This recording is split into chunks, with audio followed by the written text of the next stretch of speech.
Good morning to most, good afternoon to others, and good evening to the viewing audience across the pond. I am your host, Jason Miles, here for another episode of This is Revolution Podcast.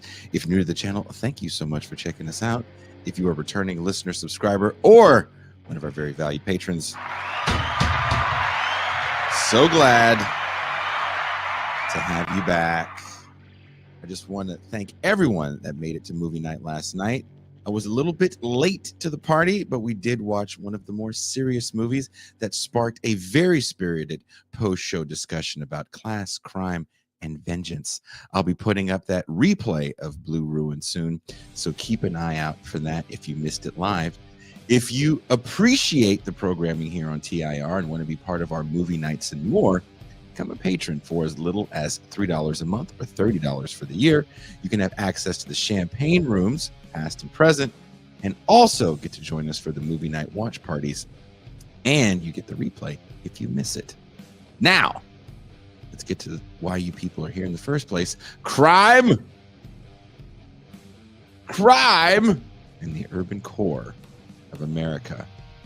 In 1989, before the rise to the presidency, Democratic real estate developer and gossip column mainstay Donald Trump purchased a full-page ad in the New York Times calling for the reinstatement of the death penalty. His demand was sparked by the brutal assault of a jogger in Central Park, a crime for which 5 Black and Latino boys, none older than 17, were charged and later convicted. They would spend 7 and 13 years incarcerated before being fully exonerated by DNA evidence. Yet even after their innocence was proven, Trump has never retracted his claims that they were responsible.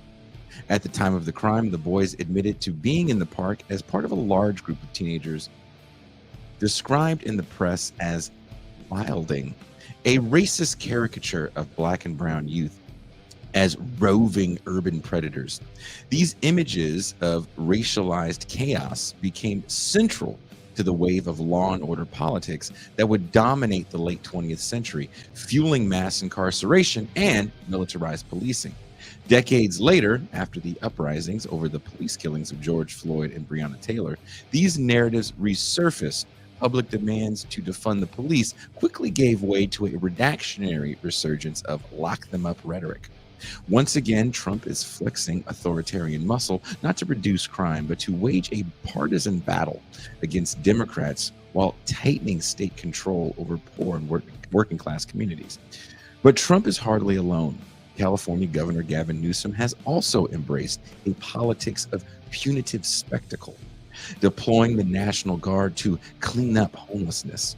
Rather than address the structural crises that create poverty and houselessness, California has poured billions into ineffective stopgap measures that amount to criminalizing survival. This reflects a broader U.S. tendency to show force rather than confront the political and economic systems producing these crises.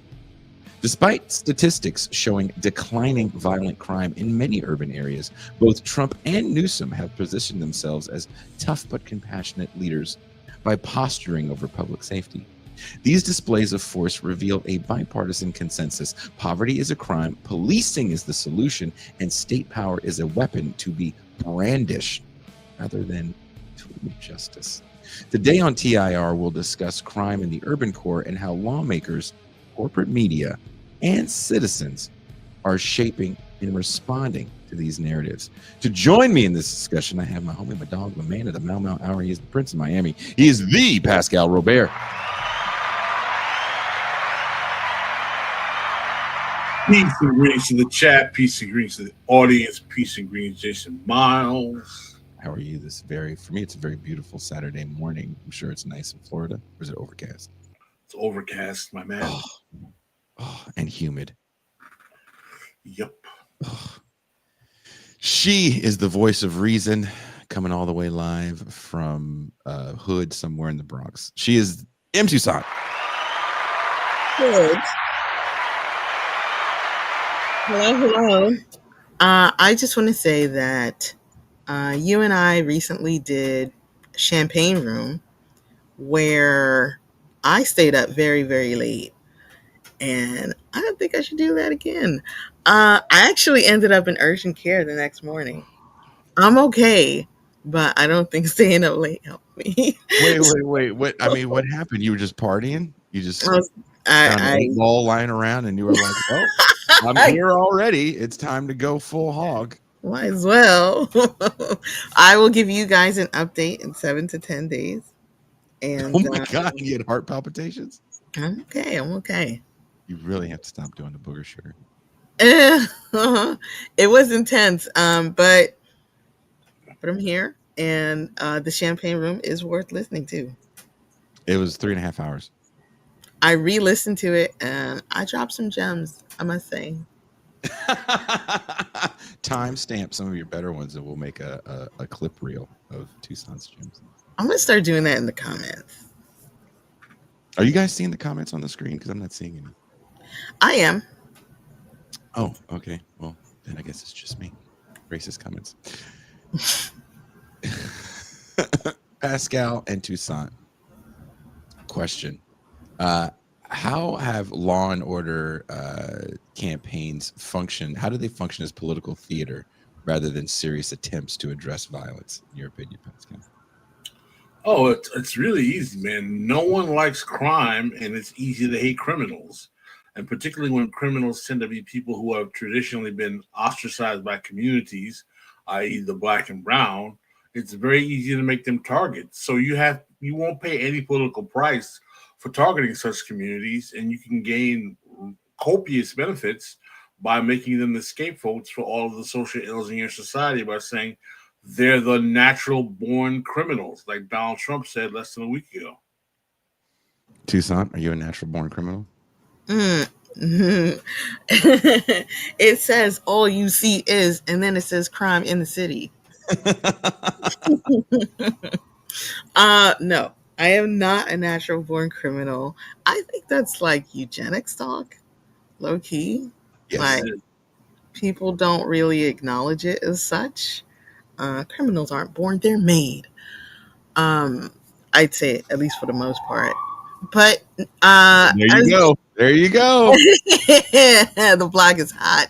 Damn. Um, I'm in the urban core. The Bronx, right? You're in the heart of the Bronx. It's you, Jennifer Lopez, Africa Bambaataa. Who else is there with you? I'm behind Yankee Stadium. Crime is at a low, man. Come on. I at least got to give props to the media for mentioning that to sort of interrupt this narrative that's going on. People are just not doing what they used to do. Uh, Certain crime is a little lower. I think, we love to act like it's gone. the murders are down, Yeah. and that's the major metric that people seem to want to go by. But But there's other there's crimes that are still going on. there are other crimes, and I think that there are people who are biased against cities anyway.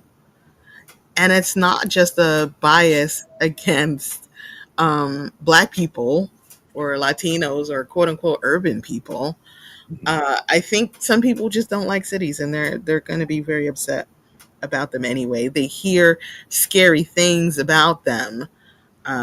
You can even see this rhetoric coming from someone like Andrew Cuomo running Mhm. for mayor of New York City, talking like a suburbanite who does not live in the city, talking about how things are so out of control here and he needs to come in and take over because he has so much experience. But as far as Trump is concerned, as you mentioned before, he's been on this for a long time. It's a little bit of a callback to our episode about the Bronson age that we're in, Yeah. where it seems like Trump has had a vigilante streak in him for quite a while. He was enraged by the rape of this woman in Central Park, this white woman in Mhm. Central Park. And he took out those ads in four major newspapers in New York City, calling for uh, the the age of being tried as an adult to be Yes. 14 years old. And it seems like he's back on that again. He wants to see this in DC and all of these urban centers now. And who would have thought that the guy who took out those ads, who was in all those gossip columns in the 80s, would become president, and him saying this would actually have real consequences and mean something. Well, it meant something then, but it means something entirely different now. I mean, Pascal, you were an older teenager. Actually, no, you were already in college in '89 when that happened. Correct. Were you out of New York by that time? I went to college in New York. I was at Hofstra University on Long Island. How did that affect you? Were you and It your was kids? devastating to hear. I mean, listen, man, I remember when the Central Park jogger thing went down, and there was, I mean, one of the things you have to remember about New York City in the late 80s, there was a rash of racialized kind of events going back to Bernard Goetz, to Yusuf Hawkins, to Howard Beach. So this was just a culmination of all of the energy in New York that made it seem like a racial powder keg. When you had, everyone just attacking these young guys without anyone having any evidence and simply saying, "Oh, they did it, they confessed, lock them up forever." And then we find out some years later that there was no DNA evidence to actually confirm them to have been the perpetrators of the crime. It's really typical of the kind of politics that I witnessed in my teenage, young adult years. Toussaint, around that time, you were still double dutching with those little plastic things in your hair? I was. That just makes me think of that horrible double dutch song. The double Dutch, that one. Exactly. Is that really what set us back as a people? We were talking about how people thought rap was so violent. It's like that was the song. They're like, once they start speaking this Negro gibberish, it's a slippery slope, America. You listen to the Fat Boys and tell me there's a God. Run DMC is raising hell. They're wilding. They're wilding in the streets. Have you seen Disorderlies? I remember I rented Disorderlies. I begged my mom to rent Disorderlies from a 7-Eleven. You like 7-Elevens. You do. Do you remember when 7-Eleven rented movies? Are you guys old enough to remember that? I don't remember. Well, I didn't frequent them, so. But yeah, wow. Pascal's old enough to remember going to the drive-in and accidentally on purpose putting his hand around a young lady. Hey. Oh. The old Richie Cunningham. What do you think? I'm the Fonz or something? You Black Fonz. He found his thrill on Blueberry Hill. Yeah, just did one of these little hole in the popcorn. Ooh. That's advanced. Well, when you have a, I Rock a Z at the drive-in. I Rock Z. The only people who drive the I Rock Z's were the Italian kids. That's how you can pull all the bad white bros. You had T-tops. You had to have T-tops. Pascal, it's pronounced prosciutto. Thank you. Get it right.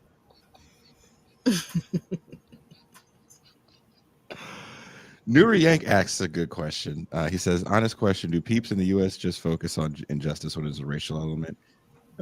Yes and no. I think definitely if you're talking about white people, white people definitely hate other white people more than you would imagine. I can take you to some places. You'll be like, damn, you hate white people. Going to the South was really what blew my mind about that. I thought white people were a unified block of love. And going to the South, I was like, man, you really hate these poor people. They would talk about them like they were just like vermin. Yeah. And historically, that's been the case. Dr. Claus says Pascal is correct about the IROC and the IT. Yeah. Has been confirmed. Damn, I'm sorry, Pascal, that you didn't have the T-tops on your iRoxy. I had a Honda, dude. He's rocking a Honda, a flat top, and 2 living rooms. 2 living rooms. You did have 2 living rooms. Yeah. He's like, I never should have told you people that. But a big deal that happened during that moment, if we go back to 89, and I think if you go back to like 2021, in 89, you get the wilding. These kids are wilding. And I remember seeing Hillary Clinton, Joe Biden, upstart Bill Clinton, discussing about the urban decay and how these kids were just kind of born rotten. And you just have to lock them up.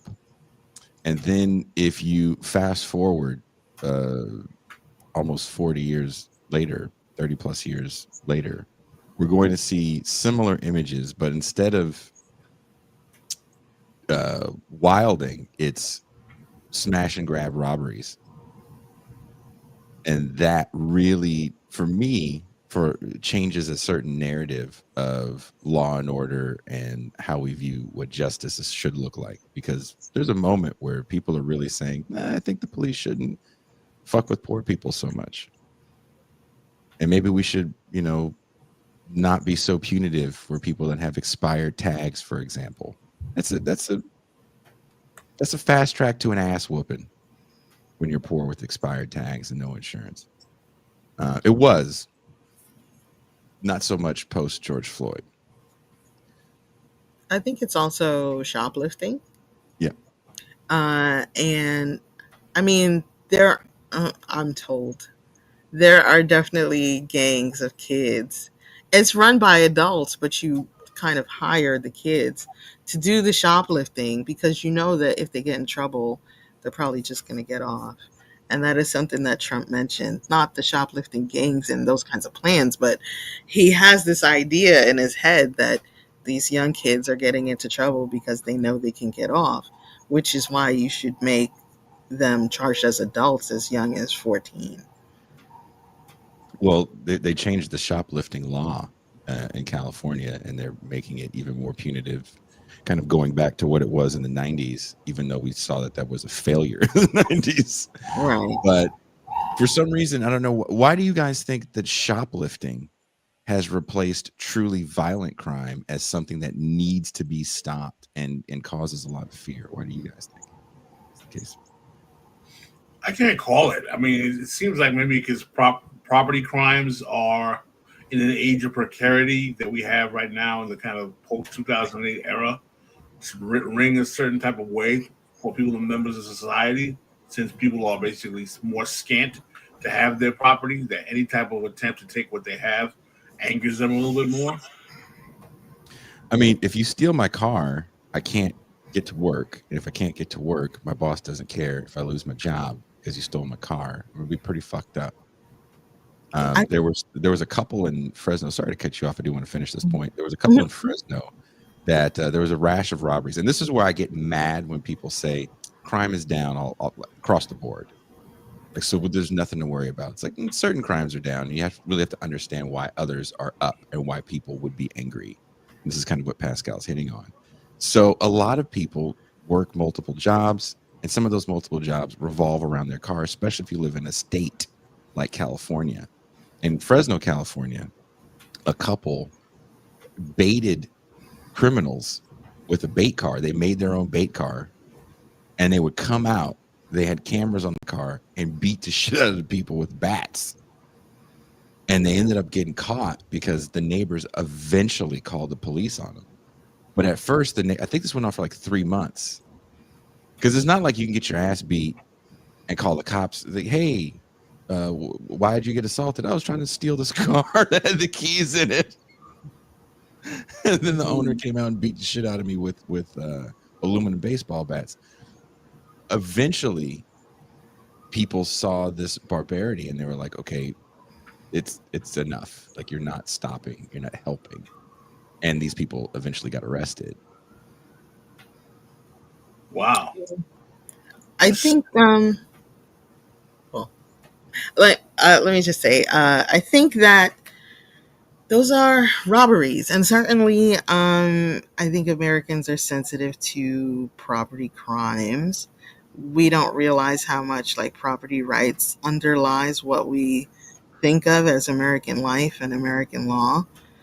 But we're talking shoplifting, or if we're talking shoplifting, that's something else. I think people are annoyed by having the Irish Spring locked up when they go to Walgreens.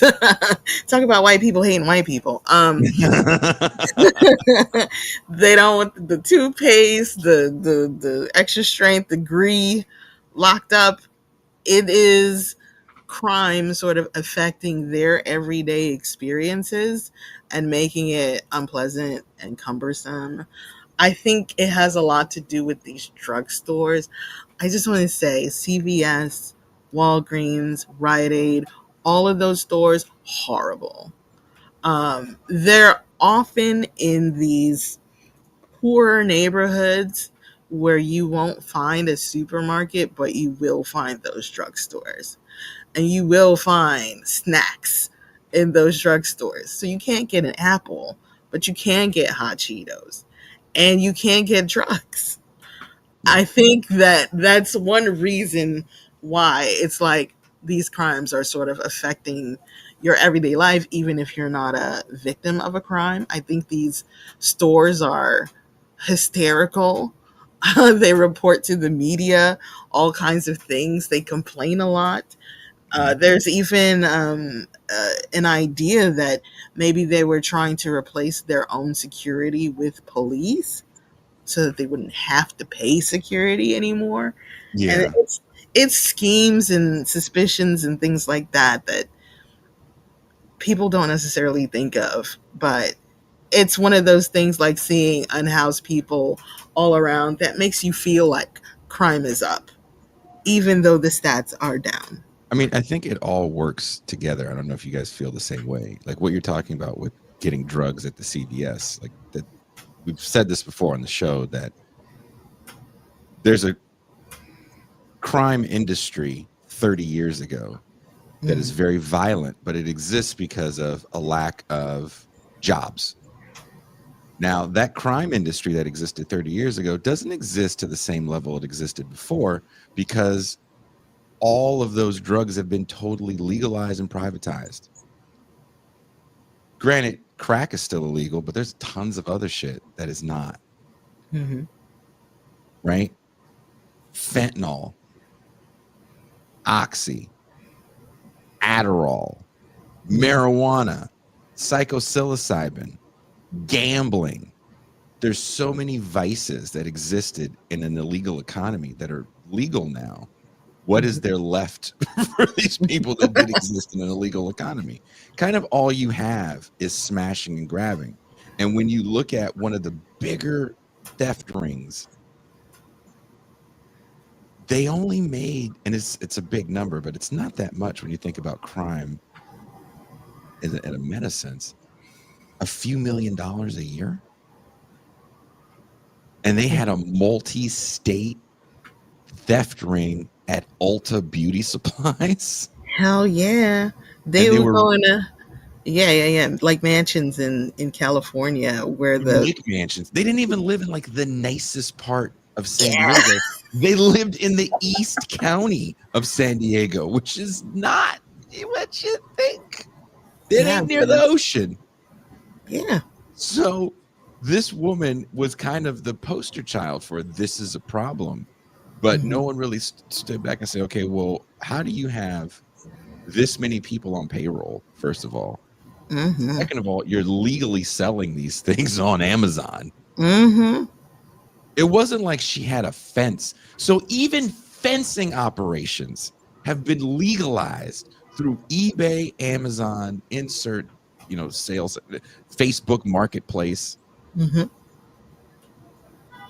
Crime looks very different, but the amount of money people are making is minuscule. But the amount of harm it's causing, that is we could debate that. I think that's a better conversation to have. Like, how much harm is this causing? When you're talking about the amount of theft that's happening, because people are just stealing anything. I don't know if you remember a few years ago in Oakland when the woman that had a bakery was killed because someone tried to steal her purse while she was in the car. And then as she tried to grab it, it took off. Sadly, she was dragged and died. You know what's interesting about this crime phenomenon, though, is that we've had some of our comrades on the left media spaces, like the Young Turks, who have been up until recently crying about the fact that there's a massive crime wave in like places like LA, California, and otherwise. Oakland is the most dangerous city in America right now. So I don't think we should completely act like, there aren't some crimes that are going on. But the question is, when are we going to come to the point where we realize that crime is a consequence of social dislocation and poverty? And, and why is that never the focus? It's always like, well, we don't have time to deal with those problems. Well, maybe if we did deal with them, we wouldn't have this recidivism that we have in this country. You're using your brain. And that's kind of not a thing. Especially if you're going to watch the news. They're going to imply that you should be a vigilante. They're going to imply that you should fight somebody who's trying to steal your necklace or your purse or something, and that you should get the cops involved. And they're never going to imply that there might be crimes of poverty. They're not going to talk about poverty. They're not going to do any of those things.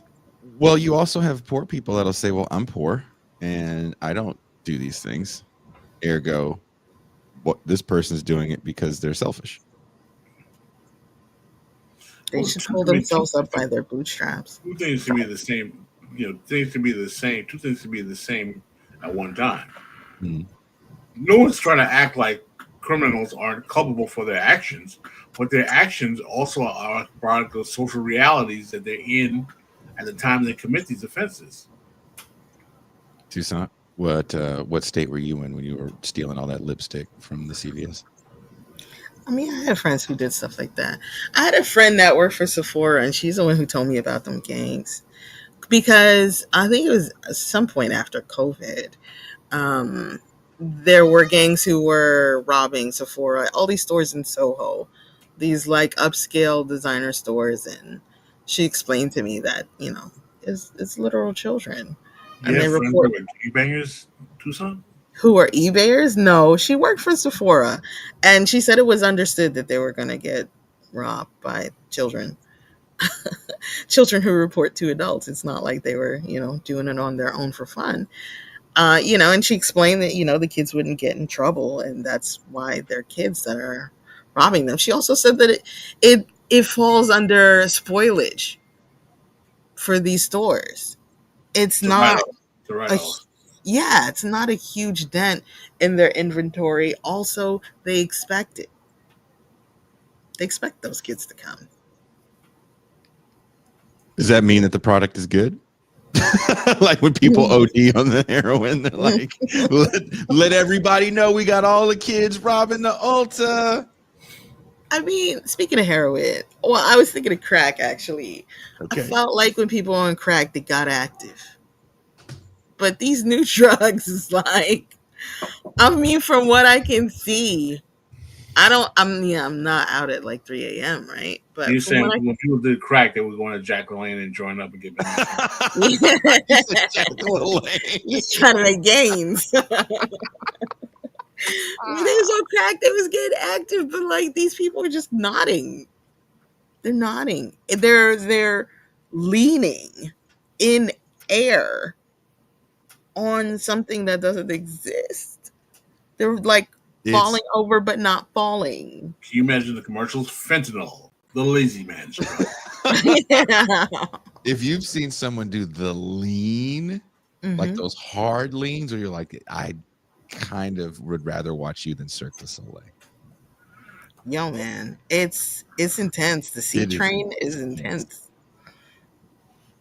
I want to get back to the youth. I watched a video today before we started that blew my mind on so many different levels. And oftentimes we talk about crime in the urban core and the youth, and what we don't talk about is the suburban hinterlands, and gangs that are gangs for no good reason. They're just gangs. You know, we joke in the champagne room with the rappers that come from these areas, because they're ridiculous. Again, there is no drug enterprise that would be necessary for a certain amount of violence. So there's just not a certain amount of violence. And these gangs tend to be a little newer, so they might be using gangs like names from old gangs, but these guys are pretty new. But and I've never seen this in my life. Again, I'm from the Bay Area. We didn't have Bloods and Crips, but we definitely had different cities and different areas that fought quite violently over drug turf. And it's two young men. If I find it, I'll pull it up. It's two. They couldn't be more than like 16, 17. And they're yelling at each other because they're from rival gangs.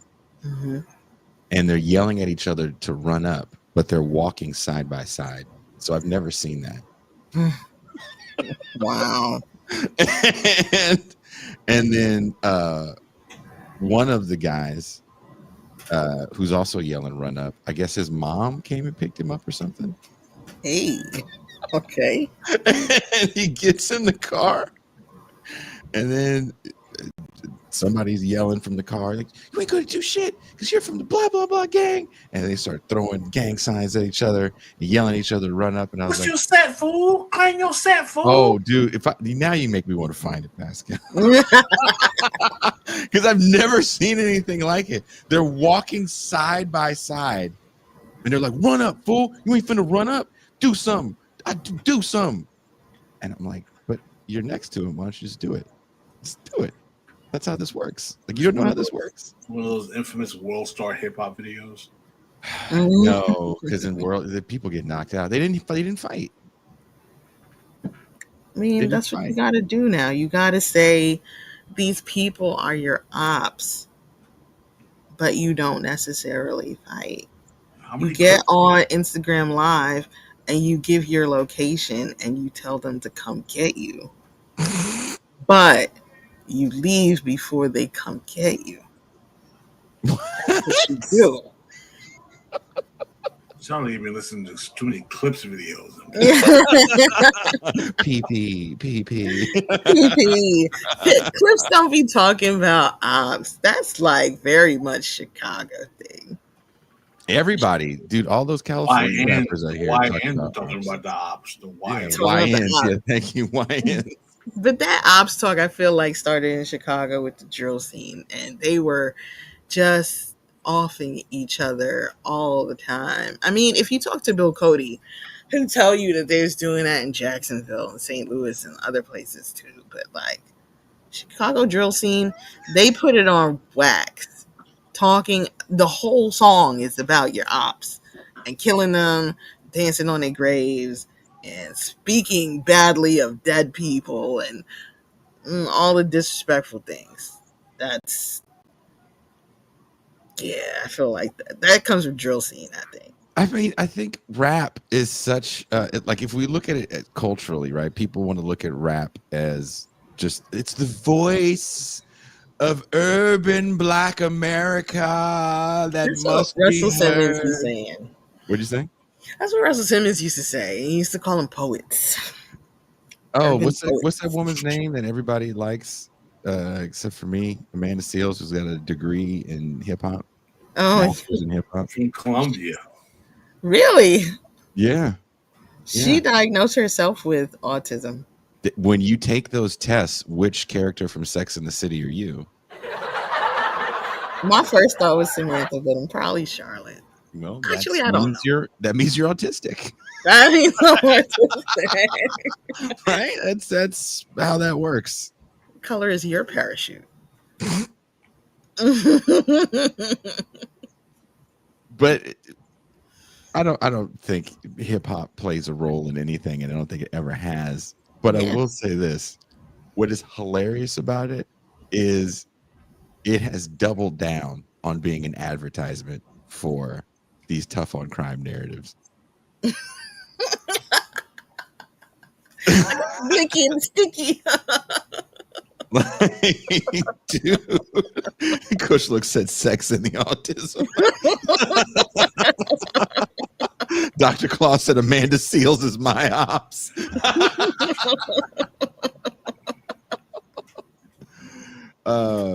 Virtuoso says, funny how Trump isn't talking about sending troops to Jacksonville, Florida, which is a red state. Do I smell hypocrisy?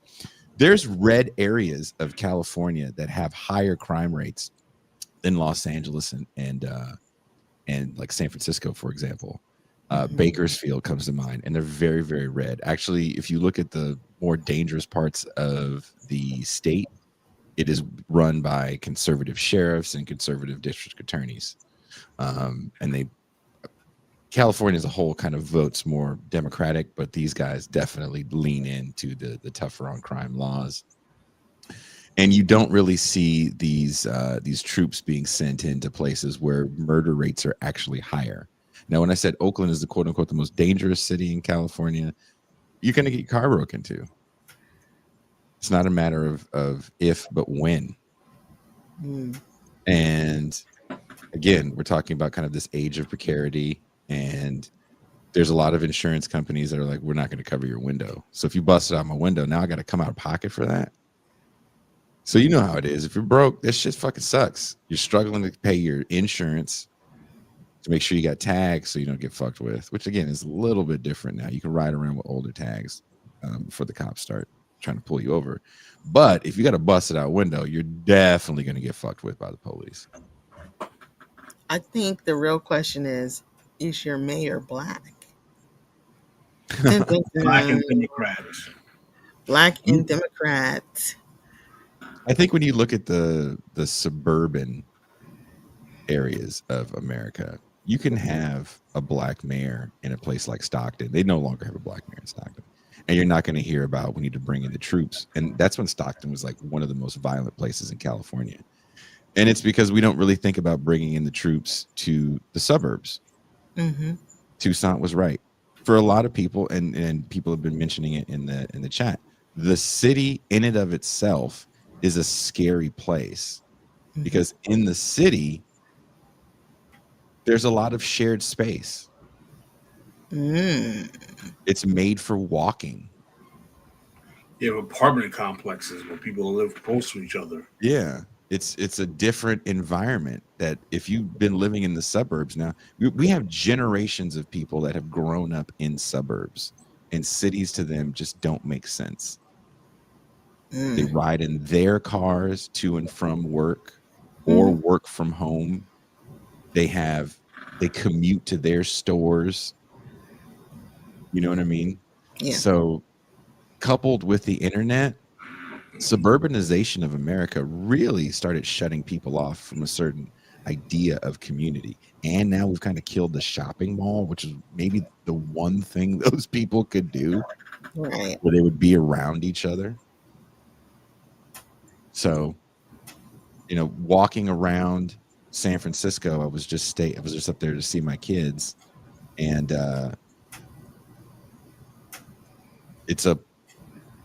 didn't see any homeless people like I usually see. Gavin Newsom scooped them all up. Oh man, I mean, there's areas where you'll see them. I can take it. You're like, holy shit, they're everywhere. Yeah. It's amazing. You would be blown away, but I wasn't staying in that area, and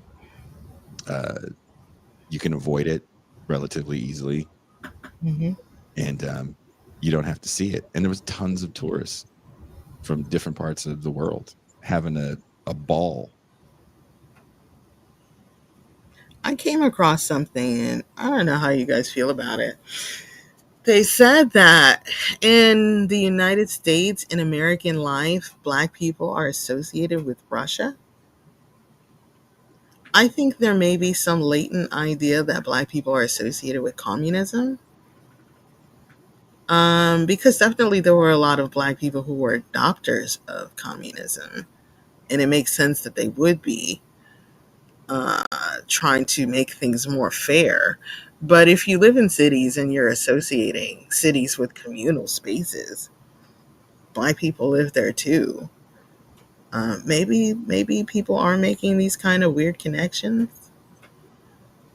Cities are not America. They're not American. There definitely is an idea that New York City is not America. It's something else. We don't do that in the rest of the country. No blacks, no Jews, no gays. They do that in New York City. Okay. Wait, what did you say about blacks and Jews? I got it. That's a song. There I before the missed it. grace of God. No blacks, no Jews, and no gays. So, what do you say to Toussaint's statement about the gay Jews? Mm.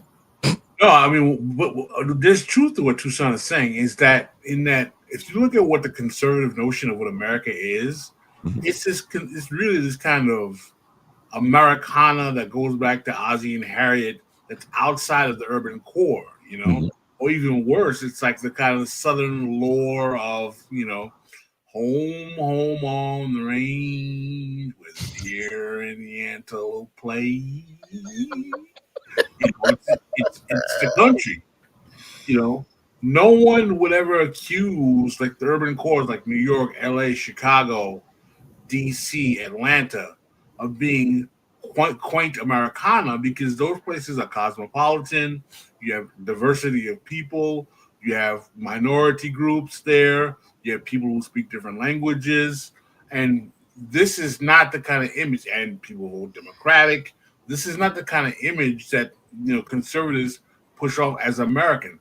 I'm thinking about, for example, people like Candace Owens moving to like Nashville, Tennessee to do their show. People like Jason Whitlock who are now moving to places like Tennessee to host their podcasts and their shows because they consider them to be the ideal locations. This kind of move to the Well, south. there's a reason why, and I think that's a bit of kayfabe, right? Because the reasoning saying, well, I'm going to this idyllic location because this is America and I want to be in America. Depending on where you're from, and Pascal, you are a New Yorker that moved to the very deep South. It's a bit of a culture shock. It's also a resource shock, depending on where you move to. If you're used to walking out of your door and walking to what do you guys call it? Bodega? Bodega. To get your, groceries or whatever, sundry items.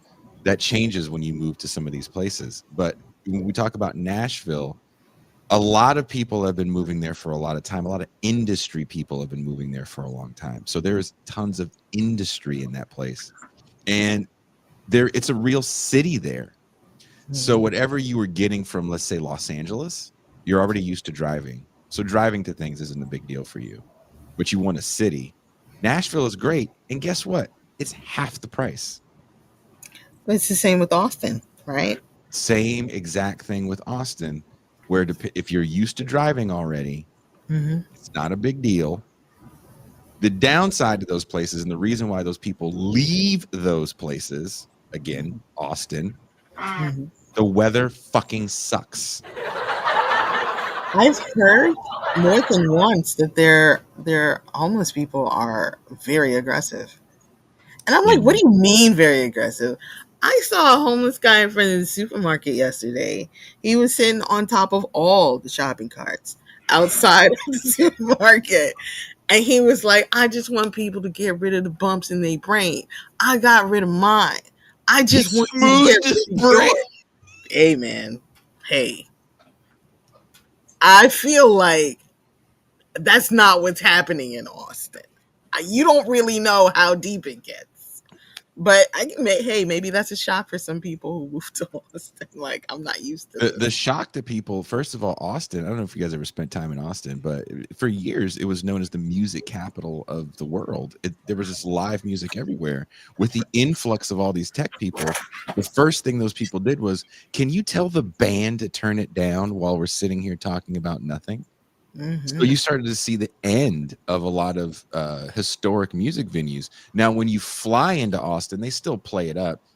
There's some, white girl with a lilting voice and an acoustic guitar in the airport as soon as you get off. But ultimately, a lot of the charm of a place like Austin has been kind of taken out. Like again, walking around San Francisco in an area where the woman I was walking with, we both did music for years. So we were walking around. Oh, is that the Red Devil Lounge? Oh, dude, was that the old DNA Lounge? Like we were talking about all these old venues, and they're gone. There were tons of young people there, but it was DJs, if that. So there's certain charms that you lose when you get these people in your area. But I think they moved to Austin because it seems cool because of the music capital thing and the kitschiness of the airport. And then you get there and you're like, oh, I don't like live music every day of the week, and I don't like humidity. Some people move for red state politics, man. That's So Joe Rogan. if you moved there, you didn't move to Austin, right? You moved to Amarillo. You moved to Corpus Christi. Joe Rogan and his people went to Austin, and a lot of them are like, I hate it here. Yeah. I hate it. I hate it, and I'm leaving. Does Rogan hate Austin? He seems to still like it. He's trying to make it a comedy capital. He has his mothership club there, and he's trying to make fetch happen. I think the issue, like as you said, with the tech people who moved to Austin and they wanted the music turned down, people do that in New York City all the time. You have these transplants coming in and they don't seem to like the city, or they want it to be different. They come here for something about the city, but when they get here, they're like, change this. Why do you have brown people in the park barbecuing and playing loud music? This is a park. And it's like, this is what we do in the parks over here. You can't have a West Indian Labor Day parade making noise. The night before is called Juve, and that's when you get ready for the carnival. And there were people complaining about Juve, and the black people were like, look, you got all these Jewish people, and once a year they make a tent in their yards and they scream, and y'all let them do that. Why can't we do this? So you have a lot of cultures clashing and a lot of traditions clashing, but we found a way to kind of just all live here. And a lot of transplants come here and they're like, you know what? No, we actually have the power to make change. You ethnic people need to be less ethnic and tone it down. Look out for fire gentrifiers. Well, look, if you're from a suburb, you're used to a lot of private space, and you're used to your space being used for an activity. So if you grew up, let's say, in Antioch, California, for the 18 people from the Bay Area listening to this show, their ears will perk up. You're used to going to the park for a practice of some sorts, right? You're used to going to the park for your soccer practice, especially from Antioch, maybe baseball or football practice, and maybe you got to reserve the park for a birthday party. Maybe, but most likely you're going to have a birthday party at a birthday party place. That's another thing suburbs have.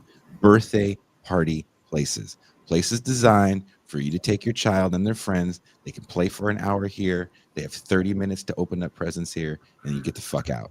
Like Chuck E. Cheese? Even more fast foodish. Hot Gates. Is that one in New York? Yeah, Lynbrook. So when you go to a city, and like you said, Tucson, there's these cultures doing things.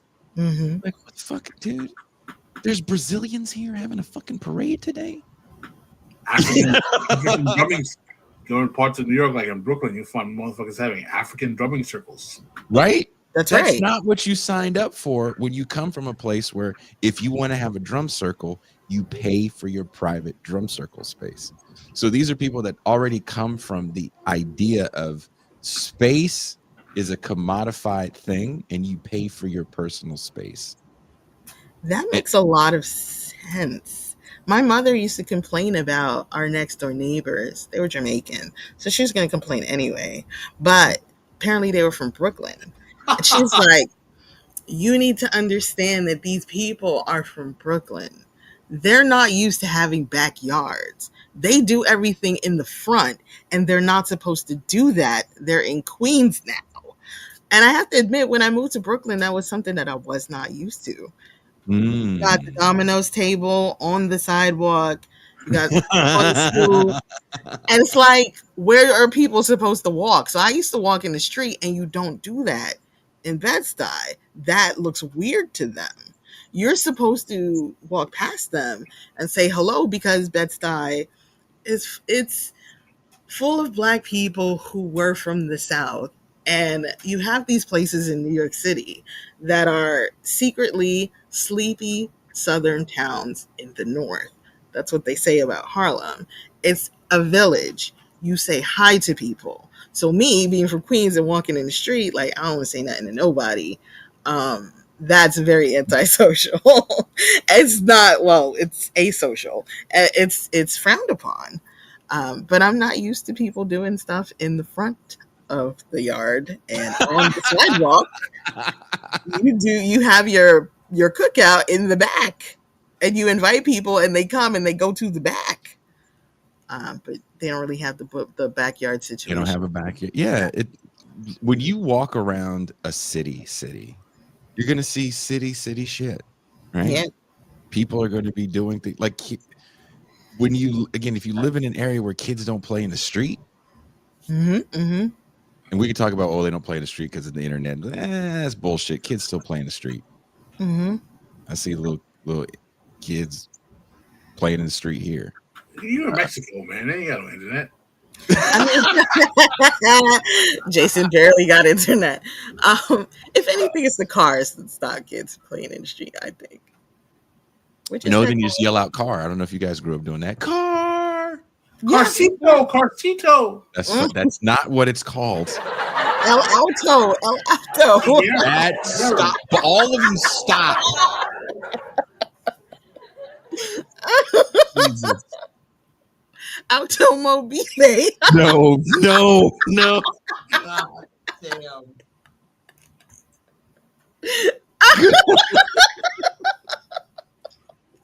I can't believe you guys you went full racist.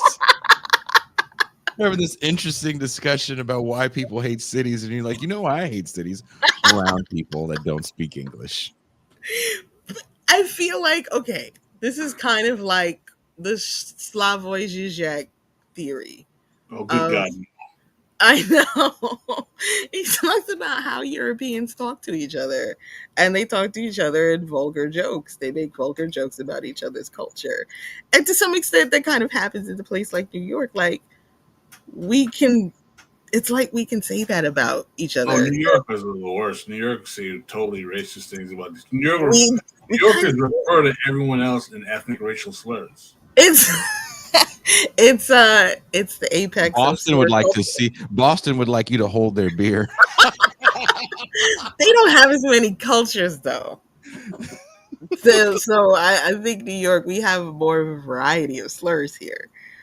But it's a familiarity thing, which can breed contempt, but can also just be familiarity.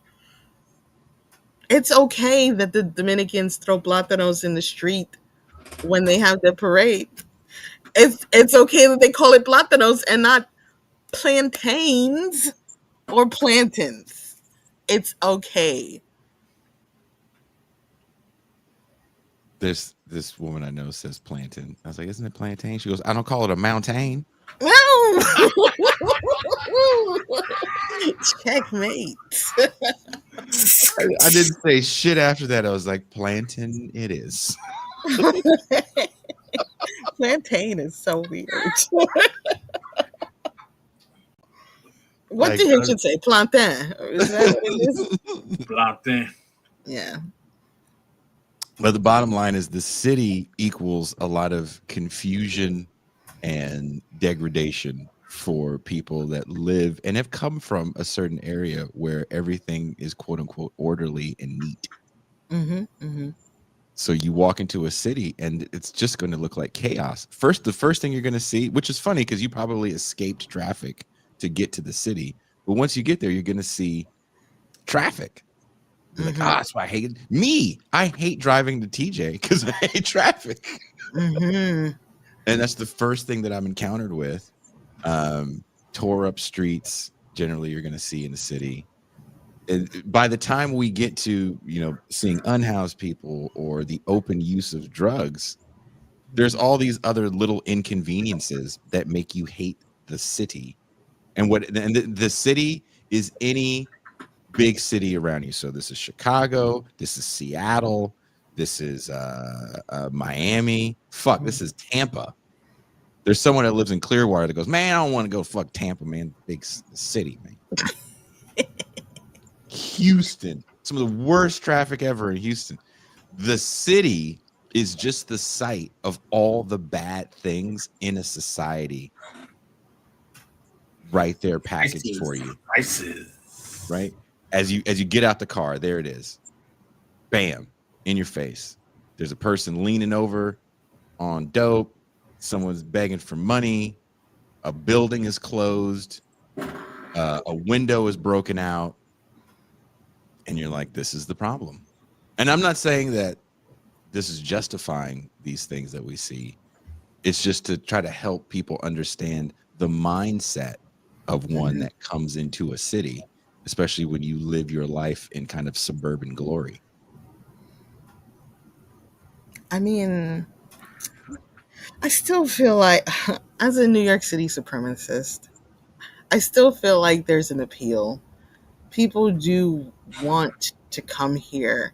I had the experience of, I was in an Uber going through Times Square. Now, if you're from New York City, you know that you never go to Times Square. That's a rule. But it's different in a car going through. And you see all these people in all these ads and all these stores, and they're just so enjoying themselves. It's a horrible place. And I was glad to be in a car going through it. But people really enjoy it, especially now that it's Disney-fied. They've got these huge red steps, and it's communal space. Anybody can sit there. And these kids come and they dance and they do, it's not a show.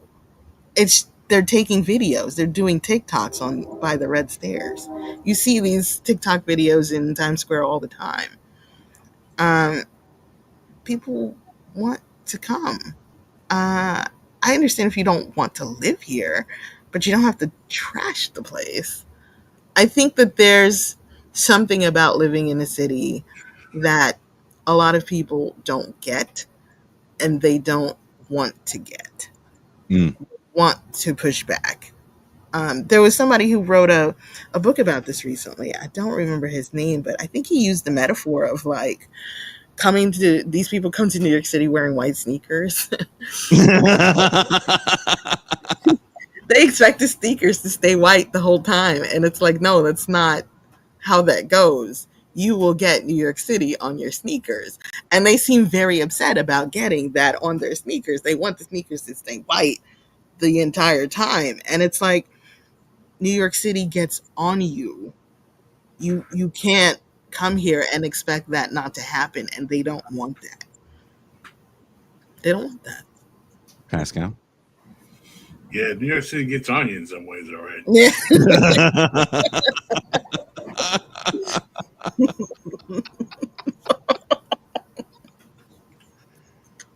Do we think that Trump is going to keep doing this with the National Guard, or Pascal, as this stunt hit its peak because so many people are pushing back? Or does he enjoy the pushback? No, Trump is going to keep going. He's going to up the ante to Chicago, maybe Baltimore. He had success in D.C. Muriel Bowser capitulated to him, the mayor of D.C. So she capitulated. She was like, "Oh, this has been wonderful for this city. They can stay as long as they want." So it's very possible that he's going to expand this and bring this to a Democratic city near you. I thought she was suing him, no? Definitely people are trying to sue him to make these things not happen. But I believe it wasn't her, though. Yeah, that sounds right. He's got a friend in Eric Adams mayor of New York City, to the point where Trump is trying to get Eric Adams out of office and out of the race with Mom Donnie. Yeah. Offered him a spot in HUD, allegedly. Ambassador to Saudi Arabia. Oh, man. What do you He think wants about to be that? ambassador to Israel is what he wants. But yeah, here we have a black Democratic mayor, but Eric Adams was like, yeah, let them come. We have some gang stuff they can work on. And I'm like, what gang stuff? What is the gang stuff? This is not Ogden. What are you talking about? Decepticons in the Did you say this is not Ogden? This is not Ogden, Utah. We don't color bang. What are you talking about? Hang on the Nortes.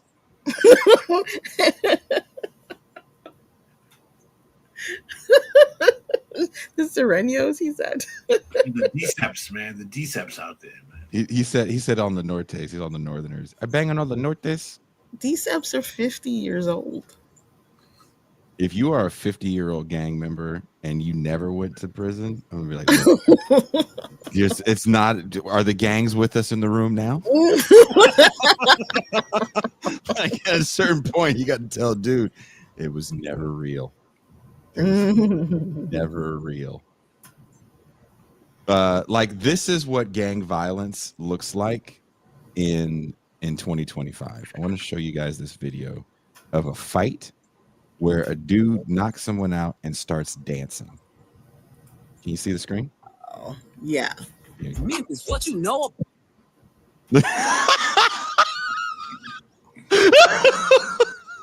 Wow. Oh! Oh, karate kicks.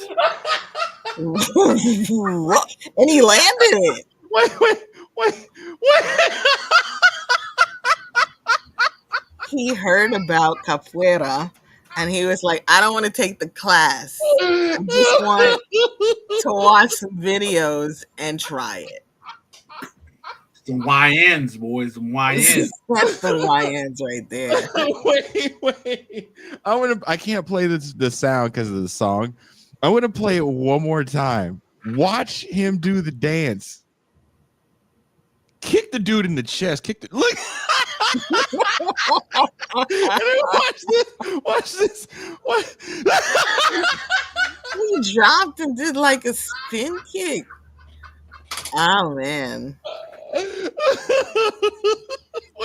Wild. Why are these young niggas fighting like karate movies 40 years ago? You know how you watch a karate movie and even if it's a gang, everybody knows karate. It has ninja weapons. That's what Wu-Tang said they used to do. Wait, They used to go watch those movies in Times Square and then come out and like fight each other, like pretend to fight each other. One more time. Kick him in the chest. Kick the shit out of him in the chest. He starts to...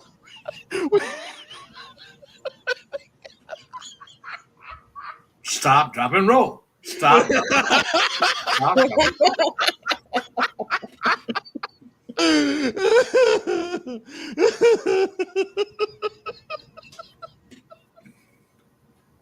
That is not how you fight, by the way. You know how when you see toddlers playing t-ball and they hit the ball and they start celebrating and like run back to their parents? That's what I thought about when I saw that fight. I really feel like, okay, I mean, I guess it's the answer of a person of a certain age, but once we're not dealing with crack anymore, everything's different. Everything's different. The opioids are a solo problem. You do that on your own in your world. Energy. Crack gives you energy. I mean, dude looking like he had hit the rock when he kicked homie and did that fucking thing. I kicked him in the chest. Nigga, I'm the best. I kicked him in the... You can't do that during a fight, man. Head on a swivel, young man.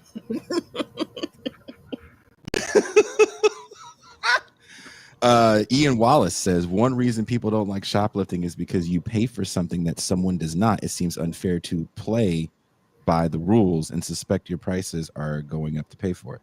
I think that has a lot to do with why people don't like shoplifting. I agree with you, Ian, and why you see regular citizens of all shades stopping people. Recently, there was a video of 3 very young black young men. I would say they couldn't have been more than 8. They were little and they were stealing, and they locked the doors on them in a Walmart, I think.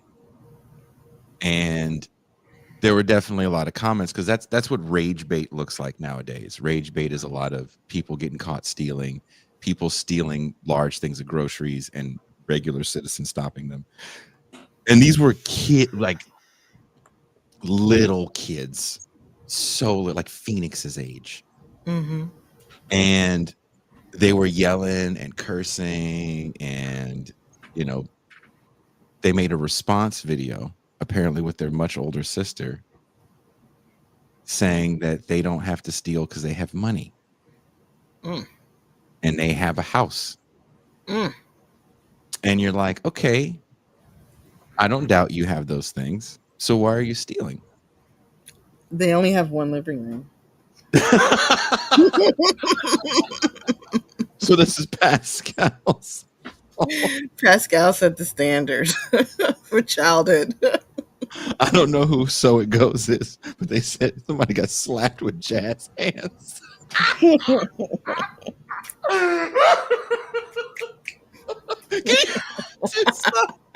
Can you imagine somebody slapping the shit out of you and being like, "Meh," and then just walking away? I'd be so mad. Did you just jazz hand slap the shit out of me? I'm looking for the video of your guys' favorite white rapper from Ogden, Lil Brazzy. Did I send that to you, Pascal? No, oh God. Also, this is another reason why people hate the city. I have to show Pascal. And this is a fair reason to hate the city. I would never go to a city if this happened to me in the city.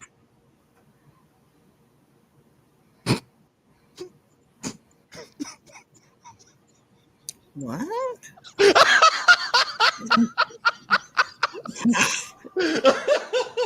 That looks like some extreme yoga. There are people you can pay to unlock your hips and let out all the memories, the dark memories. Get it out of your body that do this.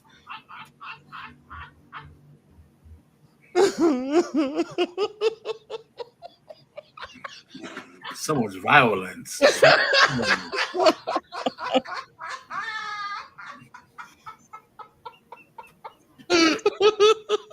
Wait a minute, Pascal. Pascal. Dude, in the air. Pascal's face. He's so confused. He's so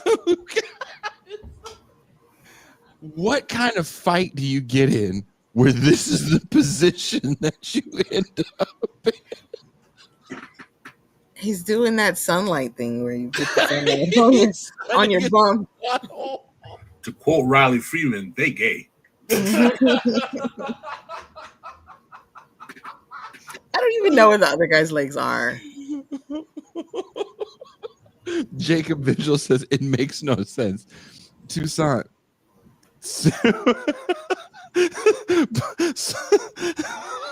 Polygraph lie detector says maybe they were fighting on a slip and slide. No excuses. Don't know how you. So Cornell West said justice is what love looks like in public. Maybe this is just justice and we don't understand. No. Maybe he's meting out justice. Shy Poo Bundle says fighting for top supremacy. Oh. Virtuoso says MMA, which stands for Mixed Missionary Arts. How did he get his legs? Do you think he pulled a muscle? I'm telling you, there's people who pay for this. They pay for this. They stretch your hips out and like all the memories come out and then you cry. 'Cause, like somewhere in your body you remember when you were touched as a kid incorrectly or some shit. And then Damn. and you let it all out and it gets you in a place that therapy can't. You can't talk your way out of that, man. It's just the release is physical. Anton says, I agreed to a fun wrestling match with a big 18-year-old. I was late 40. I look like the bottom dude in about 30 seconds.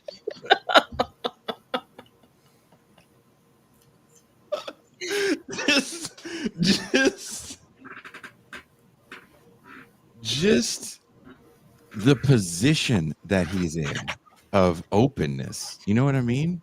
Like, I'm not comfortable being that wide open. I mean, his pussy is all in the air, like Pause. it is out there. You said his bussy.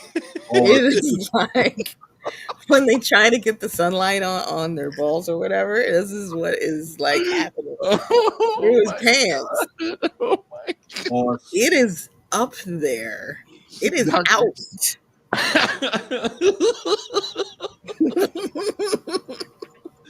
Dude, can you imagine his friends? But he also went home and was like, that's why I'm not going to Oakland. Mm. That's why I'm not going back to the Bronx. That's what happens in the Bronx when you get on the wrong train.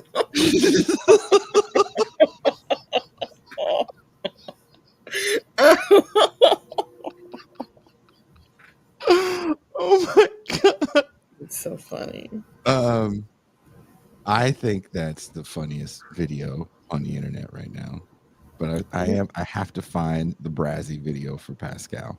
Oh my gosh. Real quick, Jacob Virgil says, Sam Cedar said bussy about 11 times the other day. Now, I don't know why, but it does remind me that in the opening for Majority Report, he talks about Brooklyn being the heartland of America. And he's actually gotten a lot of complaints about that from people from the Midwest. Like Why? You do not call Brooklyn the heartland of America.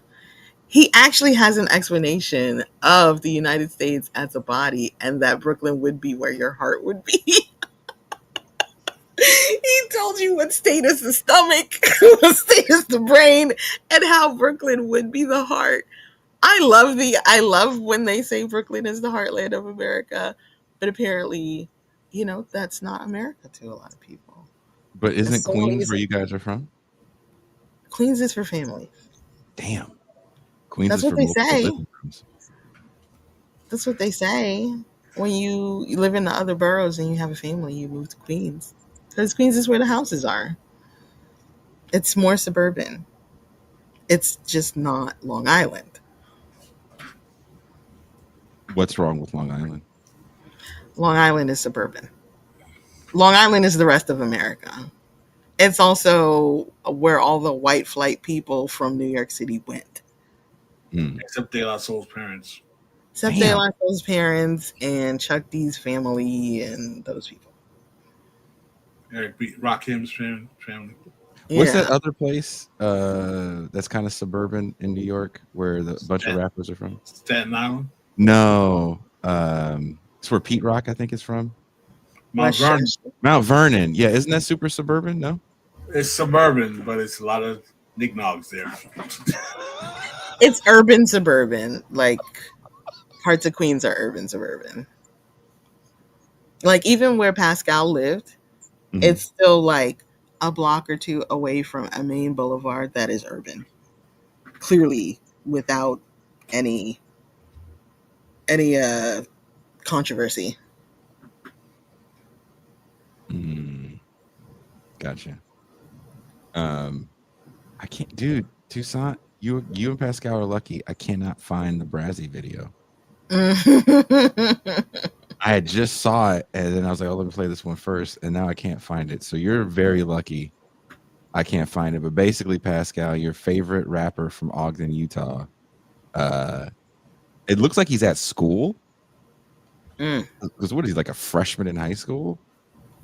And he's just standing around, and a bunch of dudes just rush him, and he starts screaming. Wow. Because his voice hasn't changed yet, so it's a very high pitched scream. Wow. And they start hitting him, and he's just like, ah! And they intercut him getting beat up with his songs about how he's got the blicky. Wow. Yeah. Wow. I don't like the idea of Little Brazzy getting tortured. Little Brazzy gets beat up a lot.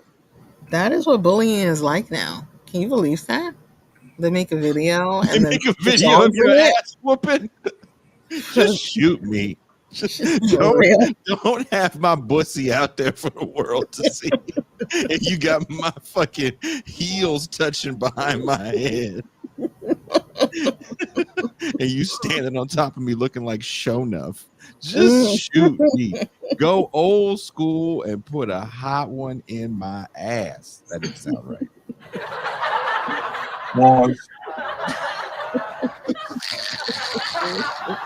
Was.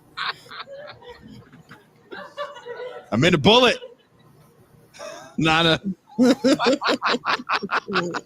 hot round of love. Pause.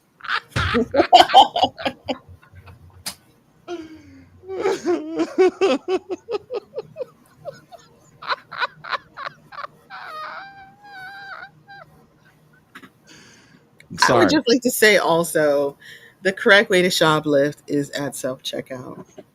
Damn, that's not true. They have people there now. They do.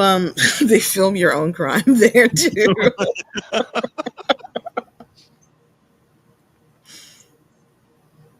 Dude, I can't. I'm so mad. I can't find the Brazzy. And then Little Brazzy. Little Brazzy gets his crime filmed all the time. He gets his crime filmed so much, dude. It's bad. He's gotten beat up on camera. He mentioned it on that interview like 4 times. And then after that interview was over, he got caught again at a convenience store. And someone was like, "What did you say?" And he had to fucking back up off some things he had said again. So put his yoo-hoo down and put it back in the. That was fucked up. They made that fool put his. Oh, found it! Oh, Jesus. Damn, man. You know how hard it is to find a Little Brazzy video when you collect all these goofy videos? Everybody's like, "What's up with Jason's algorithm?" Nothing. Fucking This nothing. is what it should be. Hot Okay, Cheeto ready? algorithm. Here we go. Tell me about growing up in Utah. Have beef with all the North days. Hey, you goes crazy, bro. Especially where we're from, like that shit's Yankees. But I see some shit growing up. Nothing beats a Jet2 holiday. And right now, you can save £50 per person. So, okay, tell me about growing up. Wow. Not very macho. No. He looks like he's in junior high. He just really has not matured. And he allegedly has a child. I really hope that's a lie. I do too. I refuse to believe that kid is producing semen. Don't want Do you think he's lying about his age too? that he's not 15, that he's probably like, that looked like junior high. Like 13? Yeah. That didn't look like high school. Yeah. And listen to his voice. David Moore was 13 when he became a father. God damn, David. Oh shit, David Moore? That's almost as young as Jason was when he had his birthday. Wow. Jason went to high school with his children. Did you know that? Wow, Jason's going to fucking go to New York and show Toussaint why people hate cities.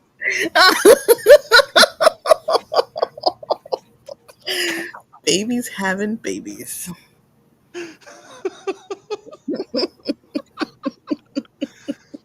Like, there's multiple videos of Brazzy running like that and screaming. He has his arms out and he's like pushing people away who are not coming near him. And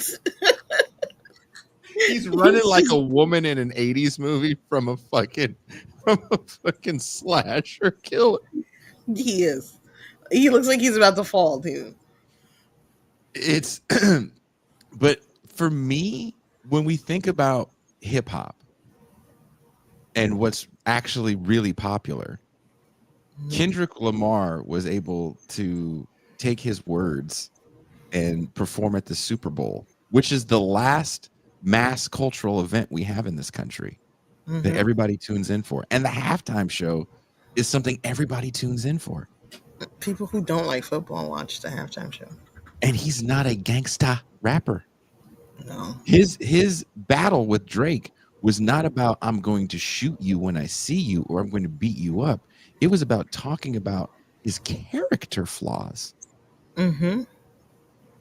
So when we talk about the popularity of rap and the influence that it might have on the people, we've already seen that it really isn't what we think it is. And there's a huge difference between virality and what people actually want to listen to. And what I found interesting in walking up and down different neighborhoods in San Francisco, because San Francisco is very small, 7 square miles. I heard music from my youth still being played. And not by old niggas wearing cargo shorts, but by YNs, as you guys call them. YNs playing Planet Rock? Wow. Wow. I'm not Pascal and you. Rock, Planet Rock. My sister used to be afraid of that song.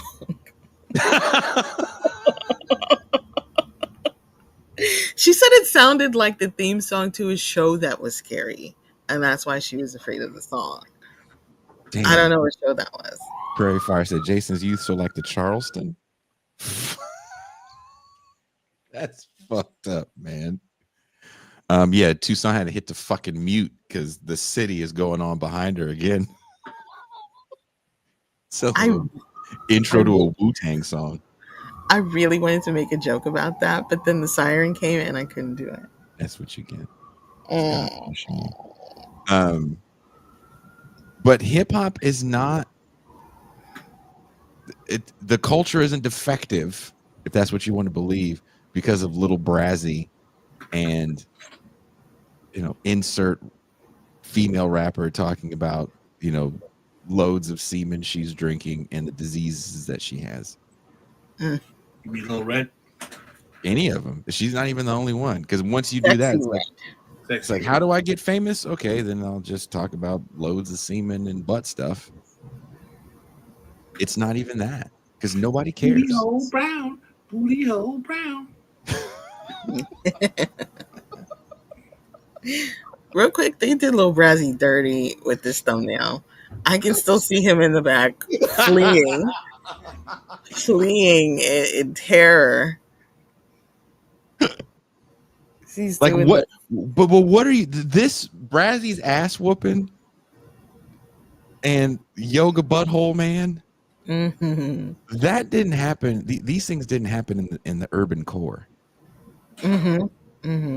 I can show you tons more suburban fight videos. So what are we scared of? Don't be having nothing to do in the suburbs. Nobody ever talks about that. In the city, talk about it. Preach about it. We have things to do, man. Go play laser tag. Like, in the suburbs, they got nothing to do but say racist things on games when they play together. Yeah. How do you feel about that, Pascal? Racist games. No, what Tucson said about nothing to do in the suburbs. I don't think that's necessarily true. People raise families in the suburbs. Yeah, but that's from a parent's point of view. You're a kid in the suburbs. All kinds of things are taken care of for you. You're isolated in your home. You may not have siblings. You certainly don't live with your extended family. There's no cousins. What are you doing for fun? You're trashing people's mailboxes. At least that's what they used to do.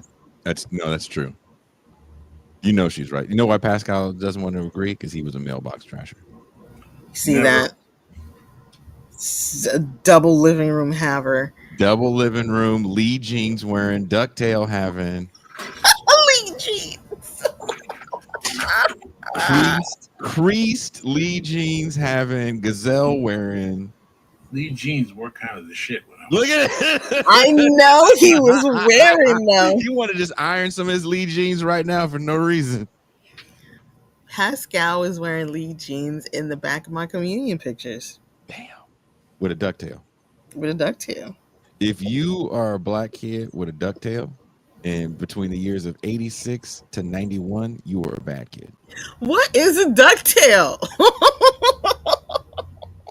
It's like a Is it starter like a kit shag? mullet. Then it's like a starter kit mullet. It'd be like a little tuft of hair, look like a vagina in the back of your head. That's what I Little thought. tuft It's of like a hair. shag. But not the whole back, just a little vagina. Like imagine a A vagina little vagina. cut in the back of your head, a little tuft of hair. Pascal had a regular tail. It was like 2 He feet braided long. it. He Braid. braided his tail. Yeah. Rubber bands at the end.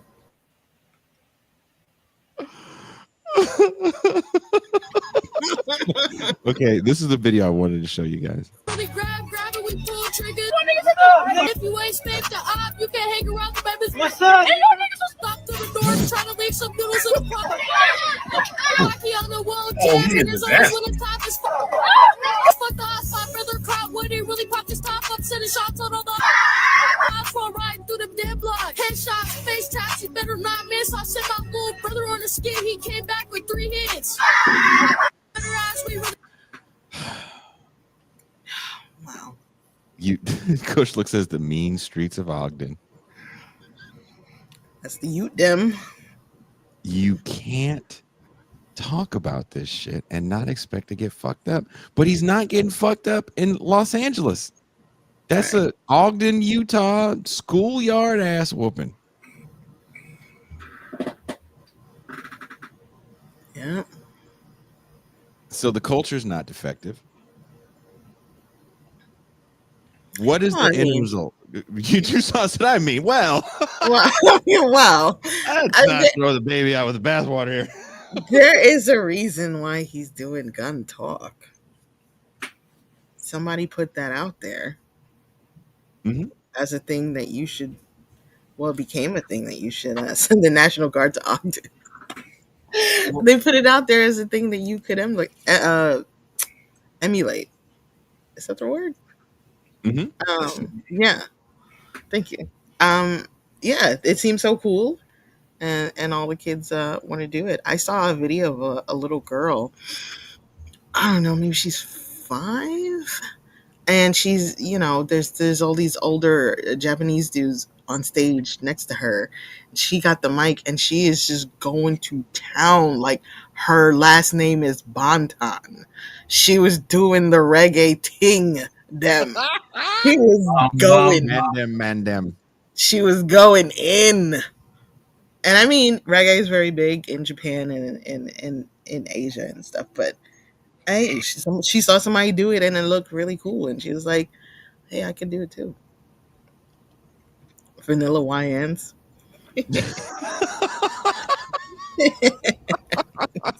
That's cute. I mean, there's still something to be said about seeing black men as tough and scary. And emulating that behavior makes you tough and scary. It's still edgy, which is kind of funny. Again, back to the Kendrick Lamar thing. Not an imposing figure. No. That battle consisted of 2 people that don't talk about killing cats, and a lot of the more popular rappers, even the ones coming out of Los Angeles, talk about their proximity to quote unquote OGs, not their time in, and their proximity gives them some sort of pass, if you will, which I find kind of like, I don't give a shit about you because you're next to something. Oh, shut the fuck up, poser. I took My mama was in the gang. Okay, well then get your fucking mom on the mic then. I don't give a shit what you have to say. Get the fuck right off. There was a streamer years ago who said he was going to do a live show with Drake. Mhm. And of course, Drake didn't show up, right? So afterwards, he's being interviewed and they're like, do you even know Drake? And it comes out that he eventually says, I took a picture with him. And he was near me in the picture. He was like breathing on my cheekbone. He was like right here. And everybody's just standing around like, wow. As much as people talk about Nepo this and that, and I don't know if you feel the same way, Pascal, people love using their proximity to things as, you know, this is why I'm an expert on gang Of culture. course. Mm-hmm. I used to do that. I used to talk about immigration and immigrants until one day I had to check myself. You had to check your privilege. I had to check my privilege. I was born here. I have papers, and that experience is not my experience. I had no business saying the things I was saying. What were you saying? You're like, when I came here, Plymouth Rock didn't land on. Yeah, man, they be harassing all of these van drivers. You come here to this country, you just try to make a living. Red said it, and I believe I watched The Wire, so I know crime, and that's what most of these cats sound like to me. I know how the game go. You know who does that so much? Vince. Wire was such a good show, though. Yeah, but you're not going to go on like, you know, Dateline and be like, yeah, you know, I spent 6 seasons watching The Wire, so. You're not gonna say that's why he knows how to do that breaking and entering, because he watched it on The Wire. Well, that was kind of the movie we watched last night, where this dude wanted to get revenge on his parents' killers, but he didn't know how to get revenge. He just ended up fucking up. You watch a movie and Liam Neeson goes and gets his kid back super easy. He buys a ticket same day to like go across the country.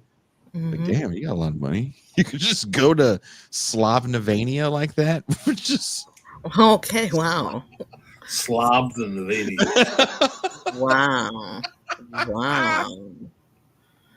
Well, and I then mean, get a connecting flight to Iraqistan to kill more brownish looking swarthy individuals. Oh wow.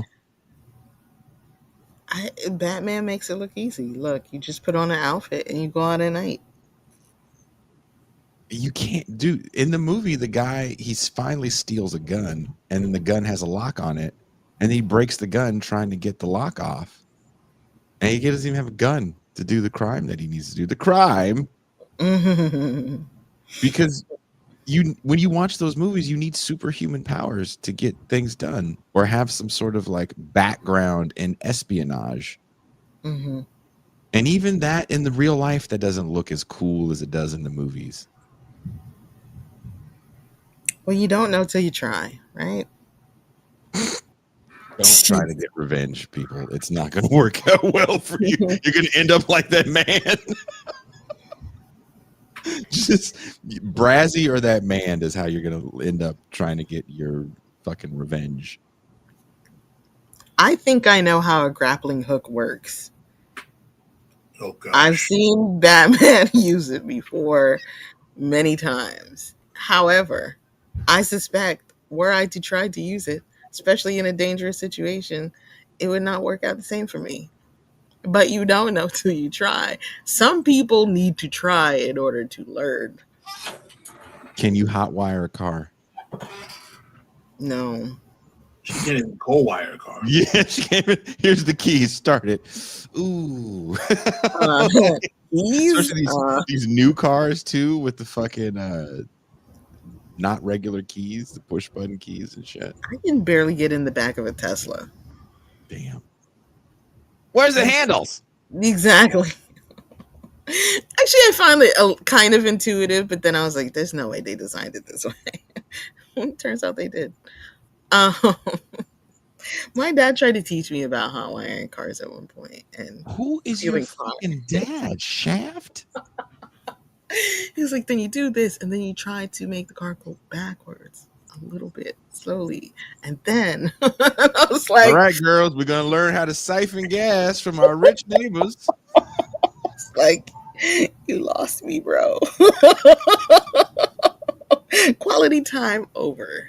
I'm hella mad at the fucking hood tricks. I'm not going to lie. My dad, Thank God he doesn't remember this. He did try to explain to me once how siphoning gas worked. Because, he's like, these niggas stole my gas. And I was like, how do they steal your gas? They siphoned it, Jason. I was like, nigga, I'm 7 and no one told me about how this works. Why are you yelling at me like that?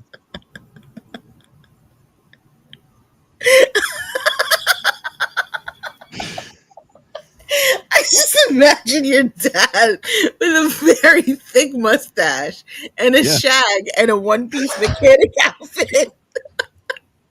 And he comes in angry and he's like, say, Jack. These niggas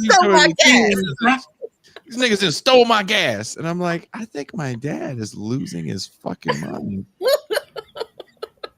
And I'm so intrigued, which I shouldn't be. I should be in fear because he's screaming and he's hollering and he does this. His hand is in the swan position and he's mad.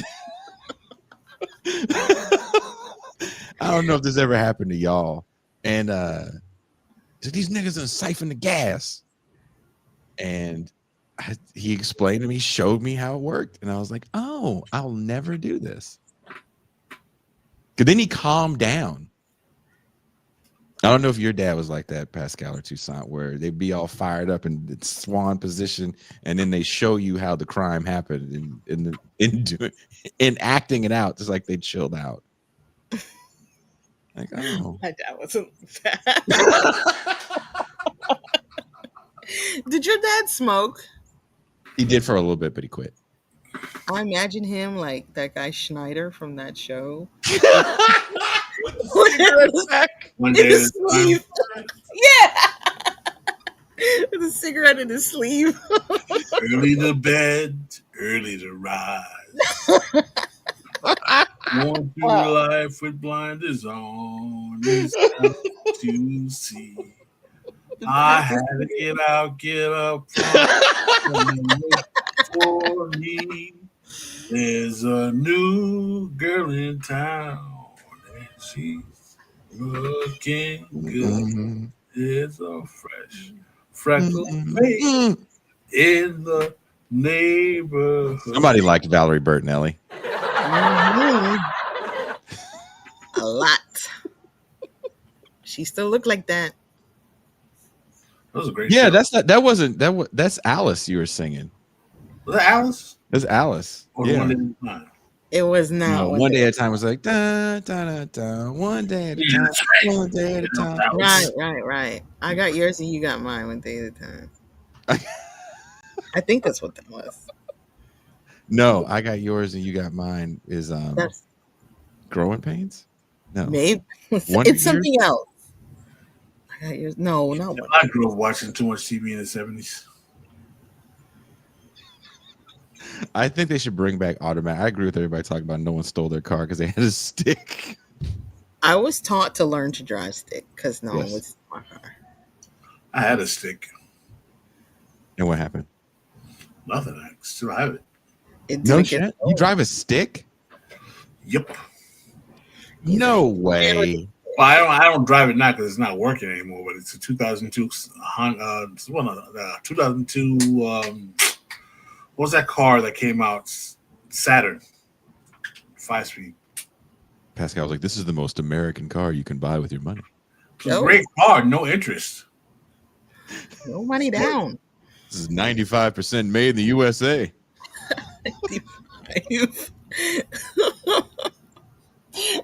Do you know how to fix cars, Pascal? My father was a car mechanic, and I never learned because I was so traumatized by watching him come in the house dirty. Oh God! You were like, "Oh no, father." Mama, daddy dirty behind messing up the living room. The white living room.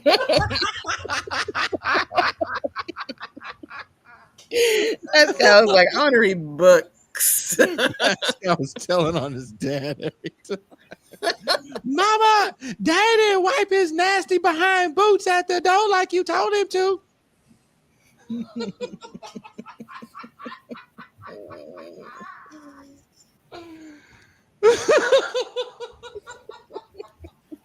Toussaint, I feel like you were the snitch in your house because you're the middle.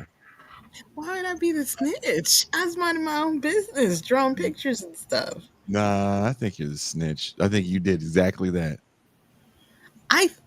Okay. Here's what I do. And I still do it. Sometimes I just short circuit and tell the truth for no Snitch. real reason. Snitches get stitches.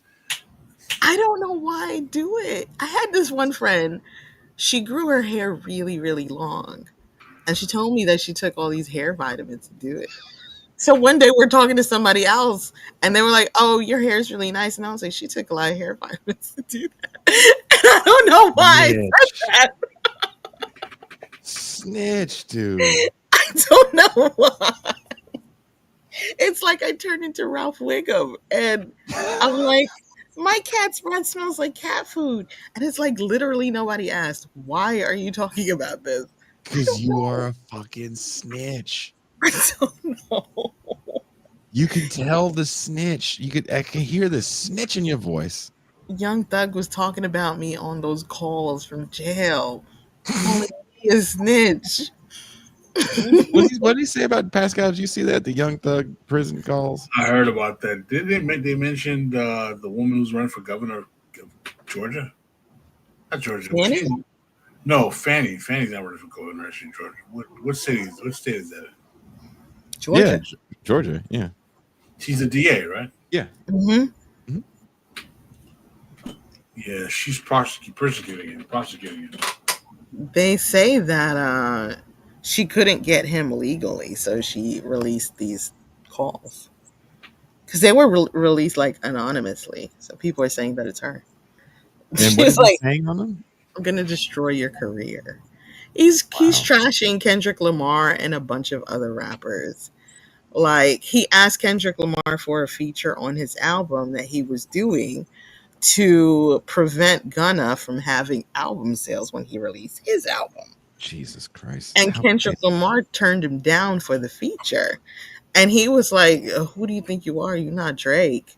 I don't think your career is really gonna pop like that." Like and then look what happened. Yeah. And people are like, "Well, see, Kendrick turned him down for a reason. This is the reason." But he trashed a bunch of other rappers too. He trashed Andre 3000. What's wrong with Andre 3000? He was like, because he's from Atlanta too. He's like, "Fuck that dude. He ain't putting nobody on." He doesn't rap. Want to be on his fucking flute record? He said if Andre 3000 dropped tomorrow, that joint would just go double wood. It wouldn't go nowhere. Double wood? I mean, he got a lot of I'm gonna say streams on double that wood. dumb fucking flute shit. That's what I'm saying. But he was like, "Yo, if he drop a rap record tomorrow, wouldn't nobody be checking for it?" And he ain't putting nobody on. Well, it's one or the other. Numbnuts. Either he's irrelevant or he's a dick. But He can be an irrelevant dick. yeah, you can't be a gatekeeper and irrelevant. That's not how gatekeeping works. I do have footage of M. Toussaint in a fight in the Bronx. Here you guys go before we go.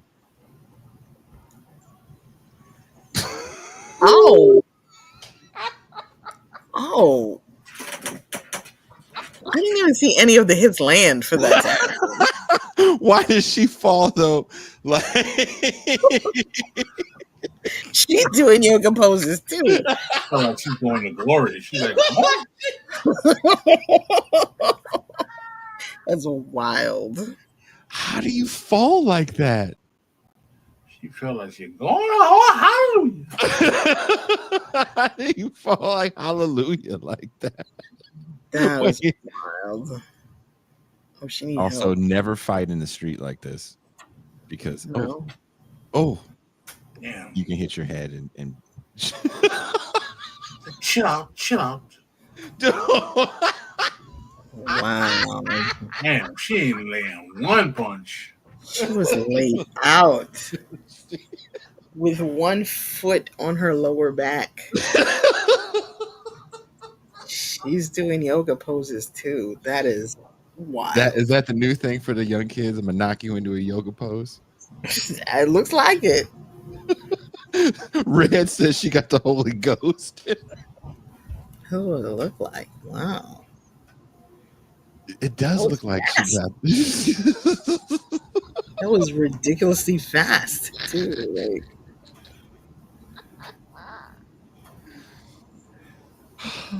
Yeah, don't fight in the street, kids, because if you fall and hit your head. Luckily, this woman kept her chin tucked, so she didn't knock herself out. mm. But it's real easy to get knocked out and cause permanent damage. So I'm very anti fighting in the street. Fighting in the street, your ass get beat.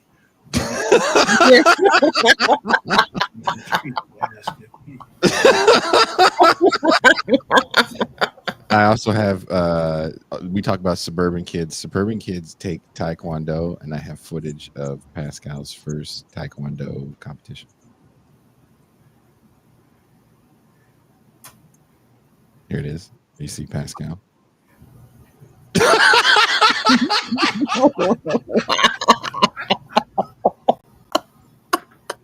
Pascal kicked that young man and made him hug the first black man he sees. Why would you do that? Uh, Back to that thing I said in the champagne. He's like, have you ever seen someone, I'm going to hope somebody knocks some sense into you. He literally got all the sense knocked right into him last minute. Wait a minute, this is a bad idea. Come on. I gotta watch this one more time. I gotta watch this one more time. Oh! He's like, Mama!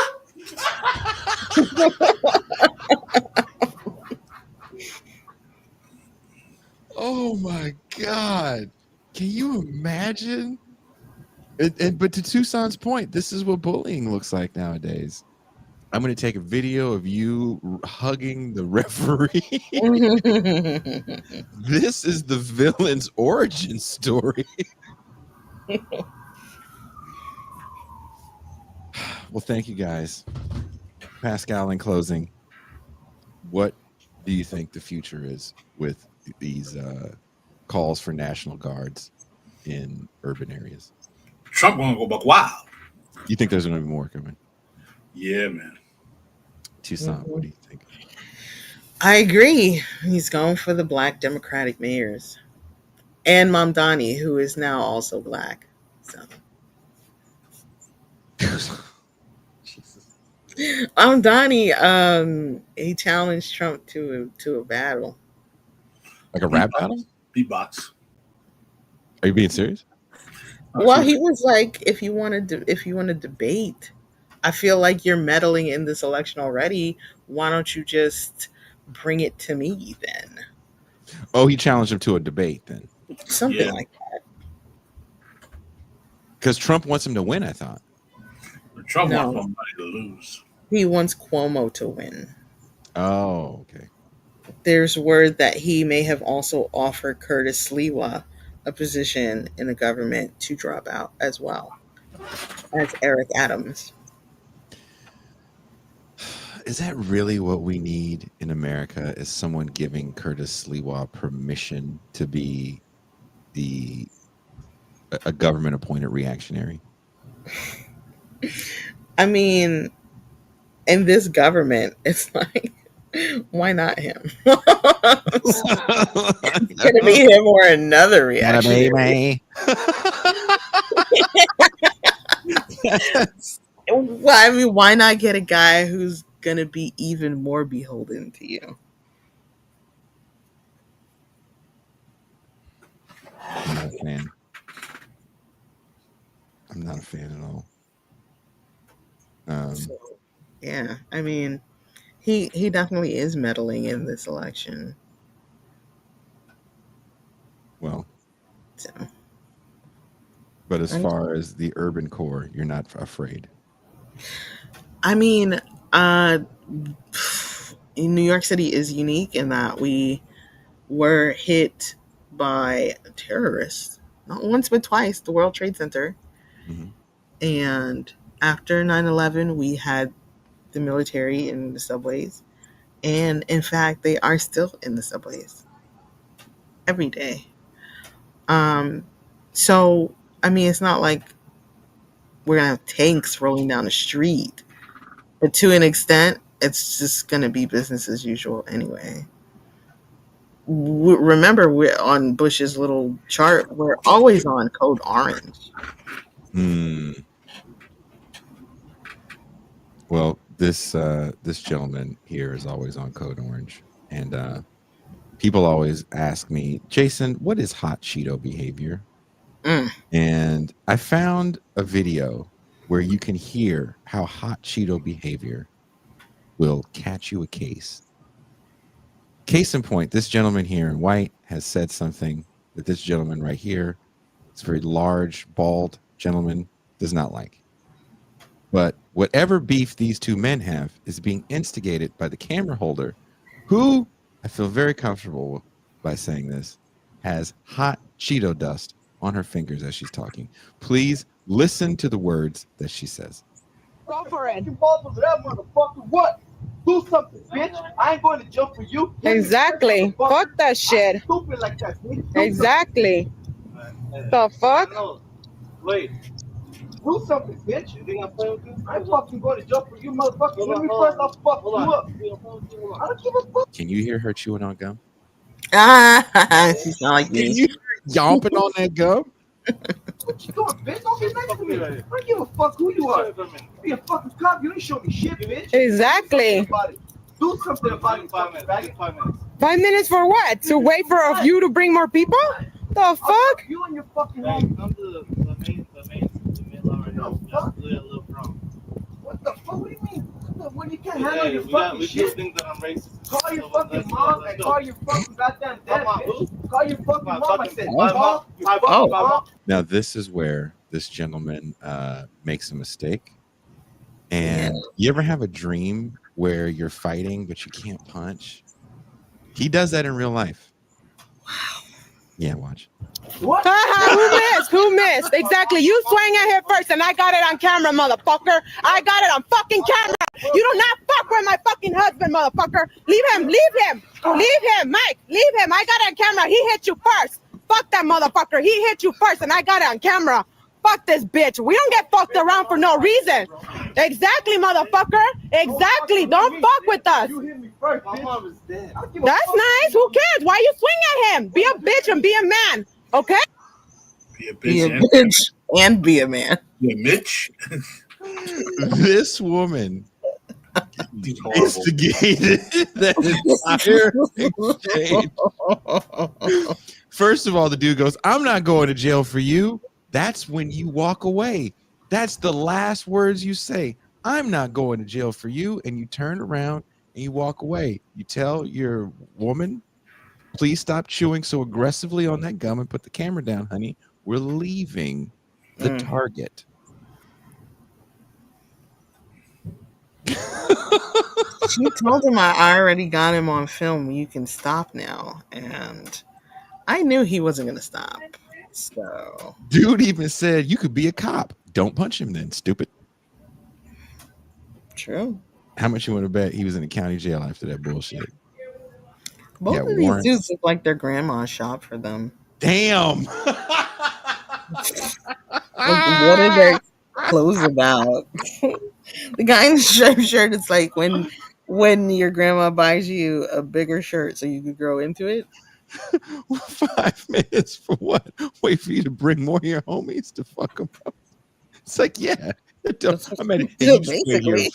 In 5 minutes, I will have 4 people here that might fight you.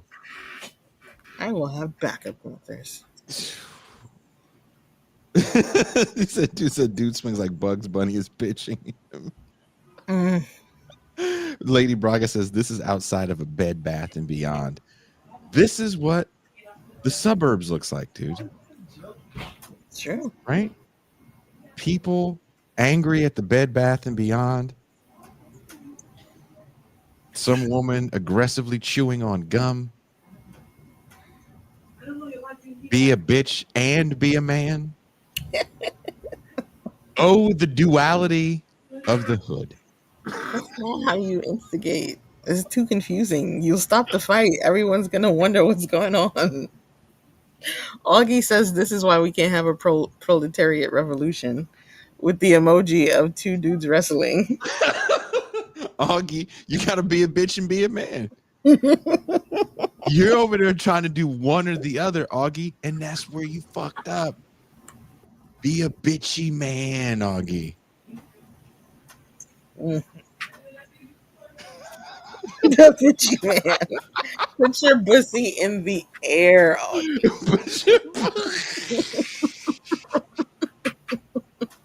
So you're saying that dude was being a bitch and being a man? No. He can do whatever he want. He's flexible as hell. Like Doll Seam in Street Fighter 2. Augie said if you believe it. All right, Augie. You need to come to the champagne room. That's what that means. Oh. Anton says same thing happened to him. Anton, I hope you didn't punch like you were fighting a sleep paralysis demon. Number 2, I hope there wasn't a woman around aggressively chewing gum, because if so, just leave. Next time that happens, just leave. You said you're with your kid too? Just leave. And you're a grown man, you know that now. But you know, when you're young, I gotta protect. Yeah, how dare you talk about my mom? Dude, there's a woman there chewing gum aggressively. This man he has to go back to prison now. At least the county jail. You don't understand. My mom is dead. She says so. That's nice. What did you do to Pascal? Pascal said, I had enough of this nigga. That nigga got zapped. I'm about to wrap up the show, and Pascal got zapped. He got beamed up by Scotty. He had to go. Fuck. How does one get Cushly says Pascal was like, no, I will not be a bitch and a man. Dizzle says they about to do wino time, Jay. Wino time. Shout out to Political Pain. Oh, shout out to fucking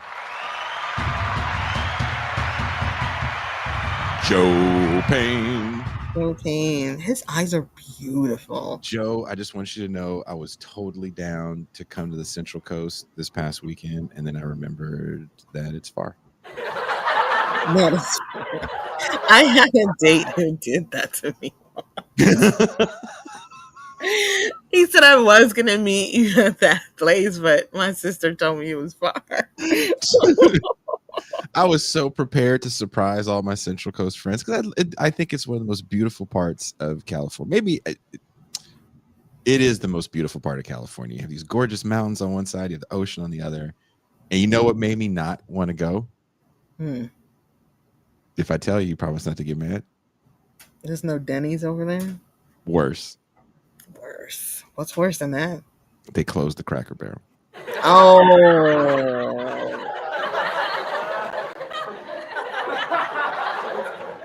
That video of Kev on stage going to Cracker Barrel. He was like, NASCAR. Racism. Dude, I would have happily posted a video of me getting a side of grits at the fucking Cracker Barrel, grinning my ass up like, who is this coon eating these grits? Actually, I wouldn't have been grinning. I would have said, this is very delicious. Thank you very much. I would have eaten like a normal person. He said, thank you for bringing back the Cracker in the Barrel. Appreciate it. Political Pain says, bro, Cracker Barrel could not hang in our town. Cracker Barrel has decent breakfast, Joe. Are they associated with the cheese or not? No. Really? Not that I know of. I've been giving them goodwill that they did not deserve. Joe is so crazy. You know, we're talking about Cracker Barrel. We're the tri-tip capital of California. Joe is one of them cats. This is why I love people. If you're from a place like, New York people, if you're from a borough in New York and you still live there, you can't wait to show somebody why where you live is dope. Well, I'm gonna take you to the spot where you get the chopped cheese and the love that. Joe is the same way. Joe's like, Jay, you're in my hood. I'm gonna take you to the steak place. This is where you get the top of the line. Fucking tri-tip. This place is known for, and they age it correctly.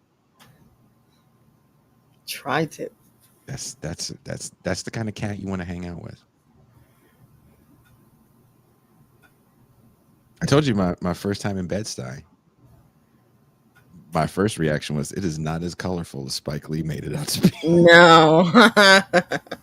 I see Nara nigga in biker shorts or pastels. So that was a lie. It was the 90s. Do the Right Thing takes place in one day. During the summer. I was there in the summer. No. I was like, what the fuck? This is not. But some very nice people of color helped me load my gear into the venue. They were super fucking chill. Mm-hmm. So I'm very pro Bed-Stuy. All right. It's a village. Real niggas in Bed-Stuy. You would die. Joe Payne, you go to Santa Maria, you see Joe Payne, he'll show you a good time. Hey. You go to the Bronx, you see MT, get ready to break dance on some cardboard.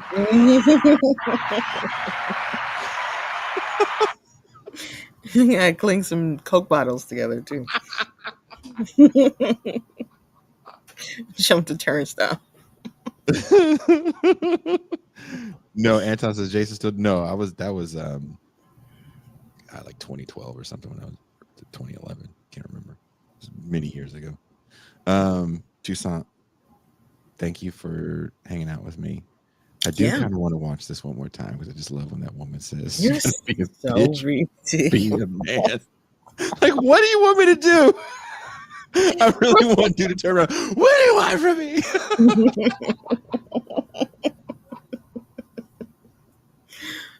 It's like that Russell Peters joke where the Chinese man was trying to get him to buy some jeans. And he's like, I don't think I really need any jeans. And the guy's like, be a man. Buy the jeans. Be a bitch or be a man. What? The salesperson tell you to be a man? That's not good. I got it on camera. I got it on camera. Okay? You swing a fucking ass. Go for it. Balls over that motherfucker. What? Do something, bitch. I ain't going to jail for you. Exactly. Okay. Then don't tell him to do something if you're not going to jail for him. Just leave. And you can tell he's kind of buff. He's very aggressive. Yeah, he's definitely got that. I've done my fair share of wino time. There's a lot of holes in the sheetrock in my house that I punched around the head of the woman holding the camera that's aggressively chewing on the gum. Not what I thought those holes were for, but okay. You can't have a glory hole that's 5 feet high. Yeah, it's too high.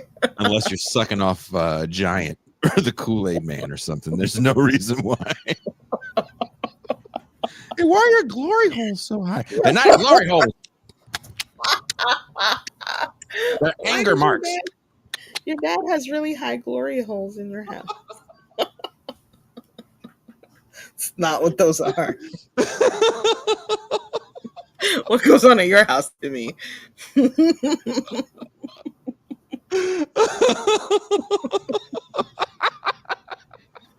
dad has very. Why does your dad have fish-shaped glory holes? Do you guys do the stuff in this house? Fish shape. Should I fucking call CPS now? Because my God. Wow. Coach Luke says your dad has really high glory holes. What the fuck? I don't know how we got here.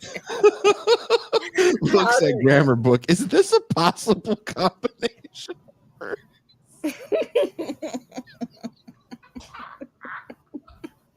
Dad is really high glory. This is why Pascal got zapped. The ghost of the talented 10th slapped him right out of the show. You don't need to be associated with these Negroes. It's only going to go downhill from here. The boys and Booker T got together. I think we should use our powers of Nick Nogatry to get him away from the evil, coonish behavior that is going on this television screen. Quickly to Miami. Wait.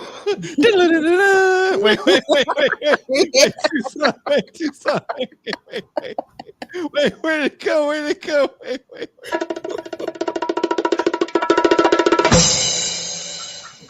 Stupid. This is Pascal's feet.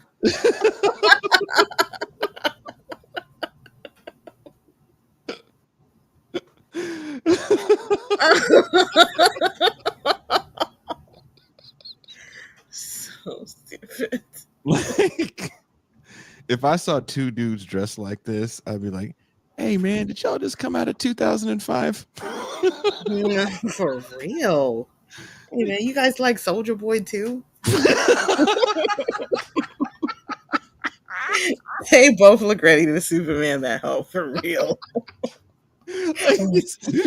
Like, hey man, I like the past too, but sometimes we got to put our child's shirt away, or at least tuck it in.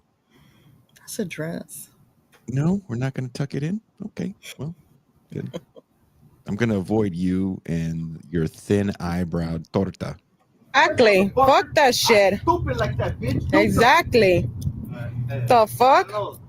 Wait. Pulls out a flip phone. Do something, bitch. You think I'm playing with you? I'm fucking going to jail for you, motherfucker. Hear me first, I'll fuck. The aggressiveness in which she's chewing on that gum.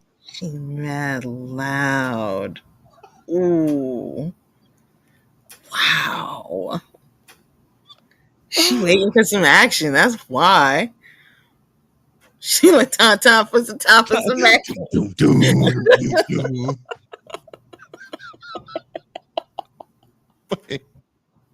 Wait.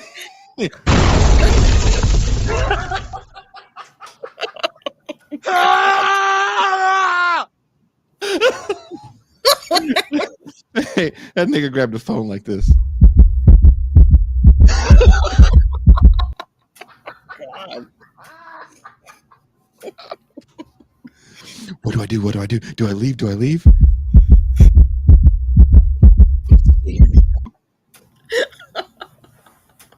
No, you don't, dude. You could just fucking leave. You use your lifeline and call a friend. Yeah, you know what? I'm leaving. Fuck you, dude. I'm not going to jail for you. You want to fight? You would go to jail if we fight. That's why I would get punched in the face, because that's what I would have said. We would go to jail for that. She'd be filming your own crime. Homie, this is what you got to do.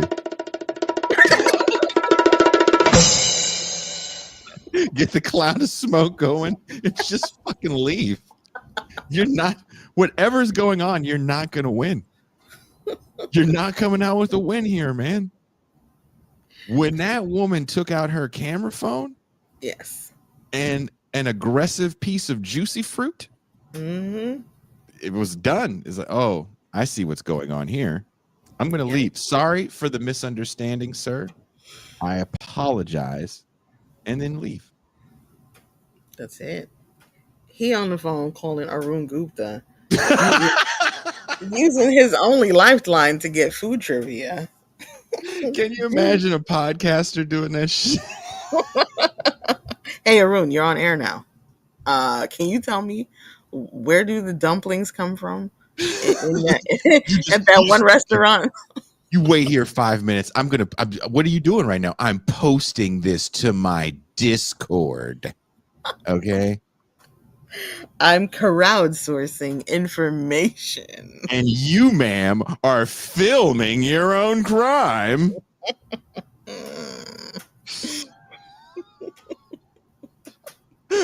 Prairie Fire This is the greatest comment. Wild. Jason hearing some woman smacking on gum gives him the same feeling old people get when a storm is moving, causing knee pain. Prairie fire. Prairie fire is wilding. Prairie said, "Get the plants inside."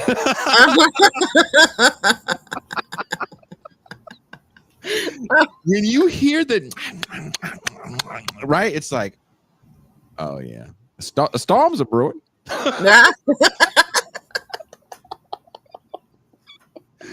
And fucking leave, man. It's the truth, though. Don't fucking go to Twitter and try to fix your.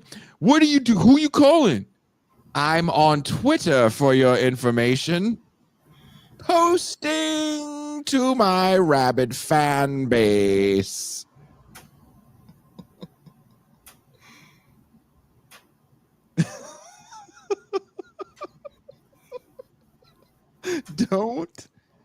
Don't try to tweet your own victiming and hope that your followers will save you. That's where we are in 2025. I think the man was calling somebody. And Tucson, to your point, look how white his shoes are. Facts. Look at what Kush looks sad. Oh shit. Replying to Matt McManus about dialectics. Give me something. Liberal socialism. You don't know Matt. He goes to another school. If you're being pursued by your attacker, you are entitled to a Home Alone chase, says Virtuoso. Dude, like Jacob says, are y'all making fun of Destiny and Vouch? At least little Brazzy screamed. I could see Destiny and Vouch screaming for that. Quickly, record this for my followers. You will perish. You will die. They won't stand for this. This is Norm Finkelstein talking to Destiny. Oh, man. And the person holding the phone is Amanda Seals. Oh my God. And I quit, ladies and gentlemen. It's been great.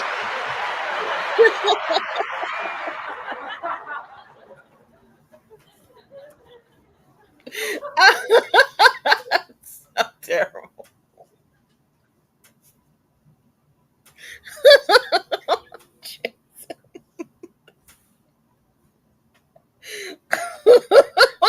What was that? You look like that guy in his underwear who's roller skating.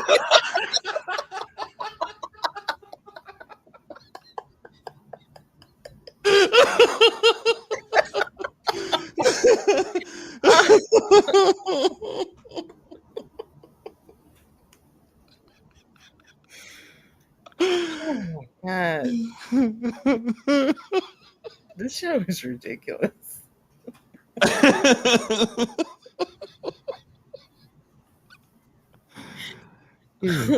Where else are you gonna get this I from? don't give a fuck what you doing, bitch. Don't get next to me. I don't give a fuck who you are.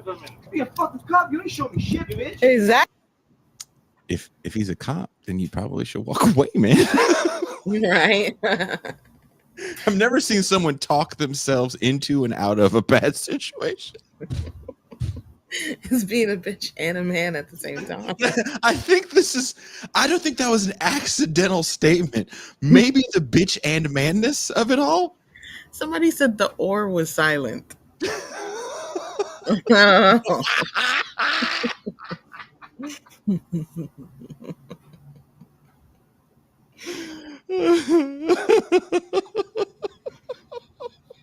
Prairie Fire says the show was supposed to end 30 minutes ago. Jason is doing a Midwest goodbye. That's a fact. Like, dude is talking himself into and out of a fight. I don't want to go to jail. Bitch, do something so I can fuck you up. You could be a cop. Say something. What? You want him to talk into your lapel? Speaking of my lapel.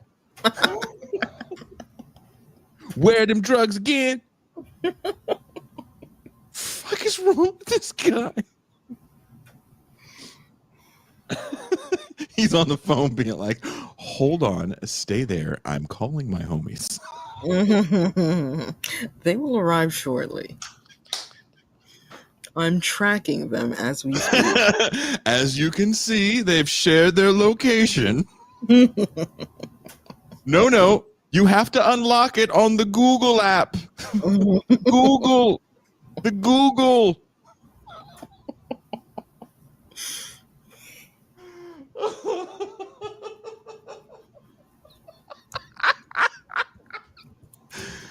This is not gangster behavior. No. You look, like I said, this dude that looks like a walking little homies doll has terrorized his family with pent up misogynistic homoerotic rage. Oof. Right? That he suppressed for a long time. Mm.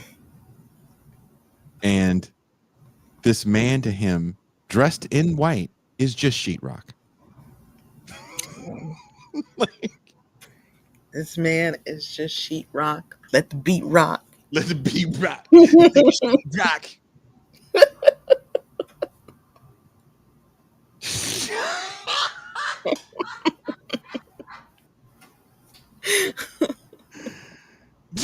Charles Ghost says, dude's posture is walking trauma. His alma mater is San Quentin.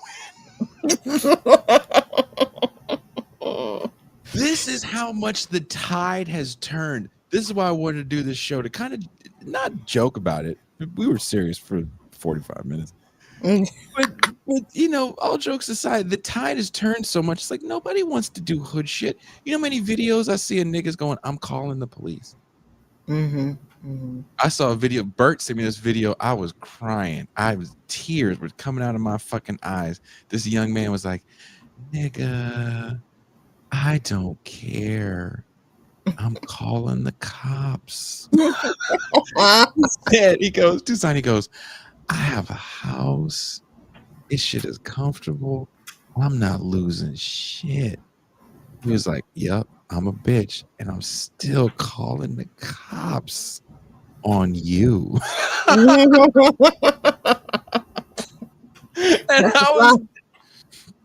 I was dying because really that's where a lot of cats' heads are. Now show me the suburbs and a cat that really has embraced the hip hop scholars that told you that, you know, that black power cultural win is really who you are. Ta-Nehisi Coates is one of those people. Inside of every black man is a phone calling, fucking canoodling, douchebaggy coward. And adjacent to him is a person angry, fighting with his sexuality. Is he a bitch or is he a man? No, those are the other two Russian dolls, the bitch and the man.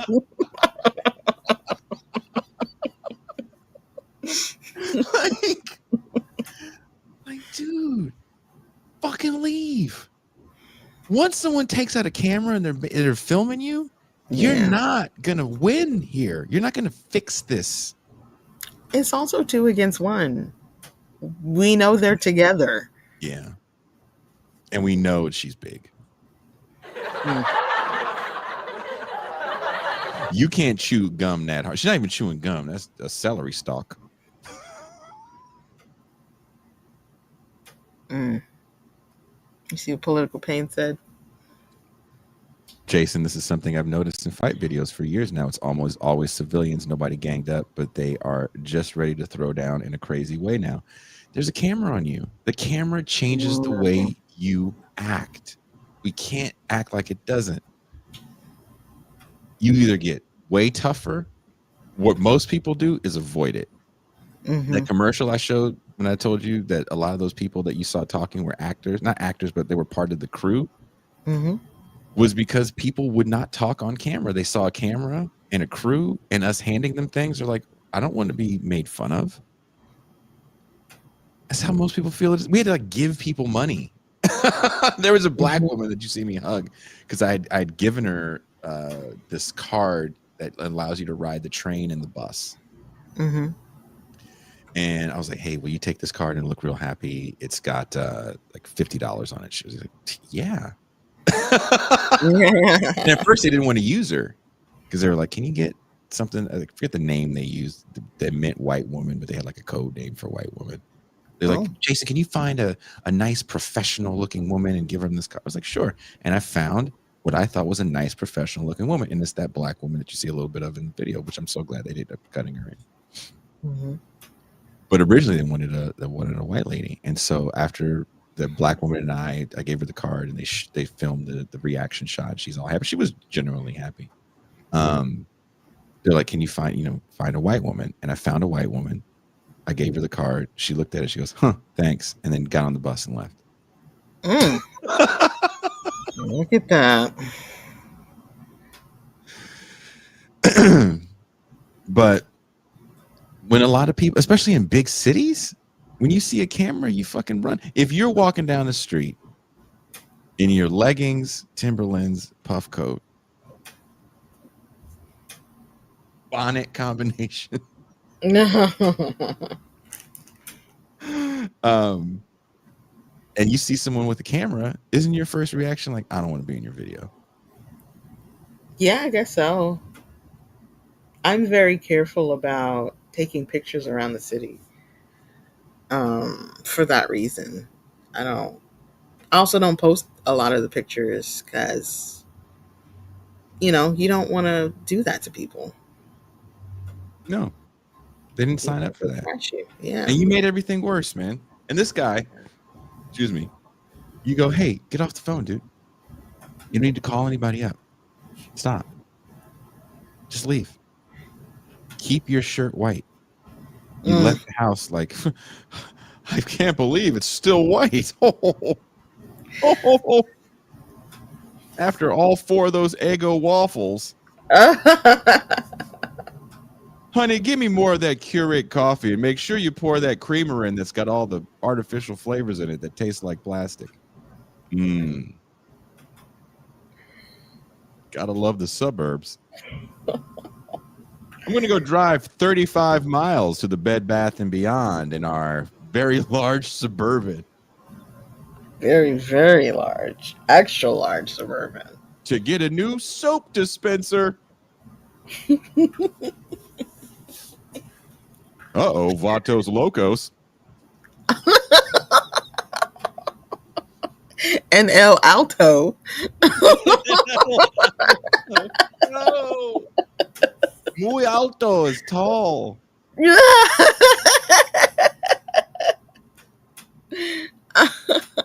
What? Do something about it. 5 minutes. 5 minutes. 5 minutes for what? To wait for you to bring more people? The fuck? You and your fucking head. Come to the main.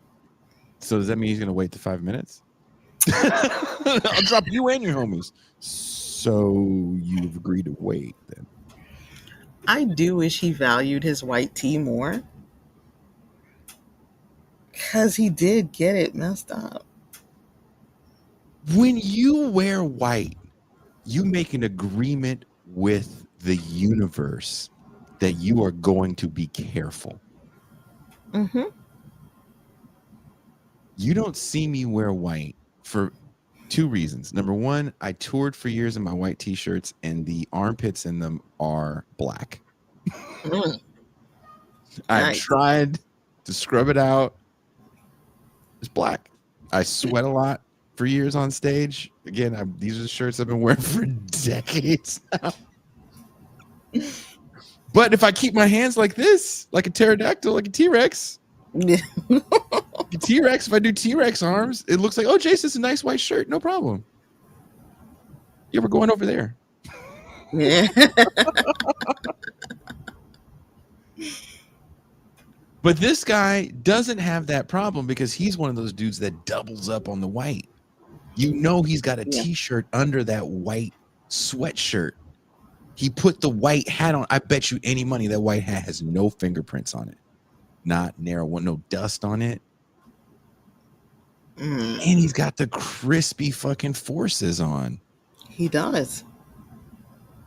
He left the house to go to Bed Bath & Beyond knowing he was crisp. It's true. I'm not letting fucking an extra from Mi Vida Loca ruin my crispiness. Sorry. You can't knock me off this cloud, brother. I got my light denim on too. Oh, come on, man. I'm feeling like Genuine. Genuine. That's kind of medium denim. For the contrast. But I mean, like, some people, they wear white all the time and it's easy for them to get it washed and get it white again. And they don't value it the same. If I'm wearing white, I am acting like there is a force field around me all day.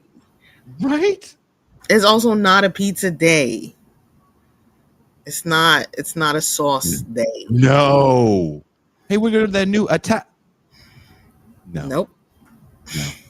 I'm eating raisins today out of a box. I'm wearing white. Sorry. Hey, we're going to go get smooth. Shh. No. You're going to go get a smoothie. Let me know how it tasted. I ate already before I put on this shirt. You know he did. You know he did. He laid out his clothes like an 11-year-old on the first day of school. That's exactly what it looks like. Come on, man. And you ruined all of it for this dude? Yeah. For the duality of man to yell at you consistently? Oh, no. Look here, Jekyll and Hyde. You fucking leave me be. My live-in girlfriend, because I'm afraid of commitment, but we have 3 kids. Yes. That we're not committed to. Who are being watched by their grandparents right now. Because F those kids. Because fuck those kids. She sent me here to get a new soap dispenser for the guest half bath. And maybe, just maybe, I'll get a gadget because that's where I am in my life. Mm-hmm. And you're not going to stop me from that because this woman wants to chew on gum aggressively and start a fight so she can fuck you. Sorry you went that torture route. Mm. I went another route. I got a white girl that wants to get mad at her dad. It's a little different in my house. White girl, white shirt. There's some similarities, Mm-hmm. but this isn't going to happen. No.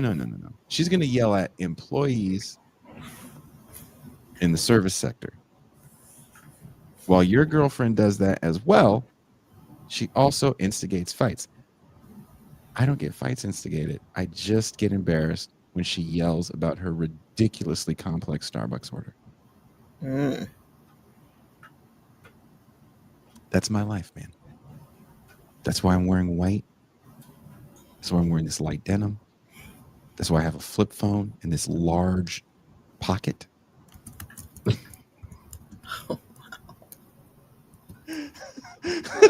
Nuri says, so the subtle context I get from this is that Jason probably wears a special outfit to eat raisins. That's what it sounds like. Oh, okay. Low key, high key. Okay. Just before we end. What the fuck? What do you mean? What do you can't handle your fucking shit? Think that I'm racist. Call your fucking mom and call your fucking goddamn dad, bitch. Call your fucking mom. I said, call your fucking mom. What? Who missed? Exactly. You swang at here first and I got it on camera, motherfucker. I got it on fucking camera. You do not fuck with my fucking husband, motherfucker. Leave him, Mike. Leave him. I got it on camera. He hit you first. Fuck that motherfucker. He hit you first and I got it on camera. Fuck this bitch. We don't get fucked around for no reason. I'm still trying to wrap my head around why they don't get fucked around for no reason. No, Do they get fucked around for a reason? it has to be a reason, Jason. Well, there's always a reason. Like no one does it for no reason. Why would you yell that out? Because she knows Reasons. Raisins. She knows this is for no reason and they shouldn't have done this. That's what that means. It's a Freudian slip. She just yelled out reasons. Virtual some poor decisions all over. Why would you? Exactly, motherfucker. Exactly. Don't fuck with us. You hit me first, bitch. My mom is dead. That's nice. Who cares? Why you swing at him? Be a bitch and be a man. There we go. This is Revolution Podcast, where you're going to be a bitch and a man. Because I look quick. Inside every man are two wolves. Two wolves. Inside every man are two bitchy wolves. Bitchy wolves. I sent that video to someone that I know, and I said in the caption, I said, "You are the woman holding the camera." No. Yomping on gum. She was loud. Thank you guys for hanging out with us. We are sorry Pascal got zapped by W.E.B. Du Bois, but when you are part of the Talented 10th, you cannot engage in nignogadry. It's true, but I will say this. This is free champagne. You should become a patron so that you can witness the spectacle that is After Hours with This Is Revolution.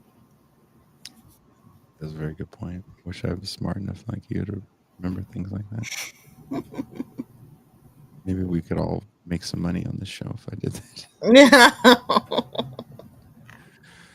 But yes, if you want to make sure that we stay on the air and keep bringing you this kind of quality programming every Saturday, and let us know in the comments what you think about what's happening, why there's been such a shift. Because even before Trump, again, decided to bring the National Guard into D.C. and now it looks like Chicago, there were already people calling for more police after there were so many cries to defund and eradicate law enforcement.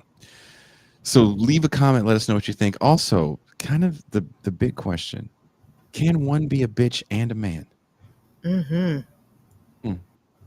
Let us know. Let us know. And on that note, let's go out with some cartoons. We are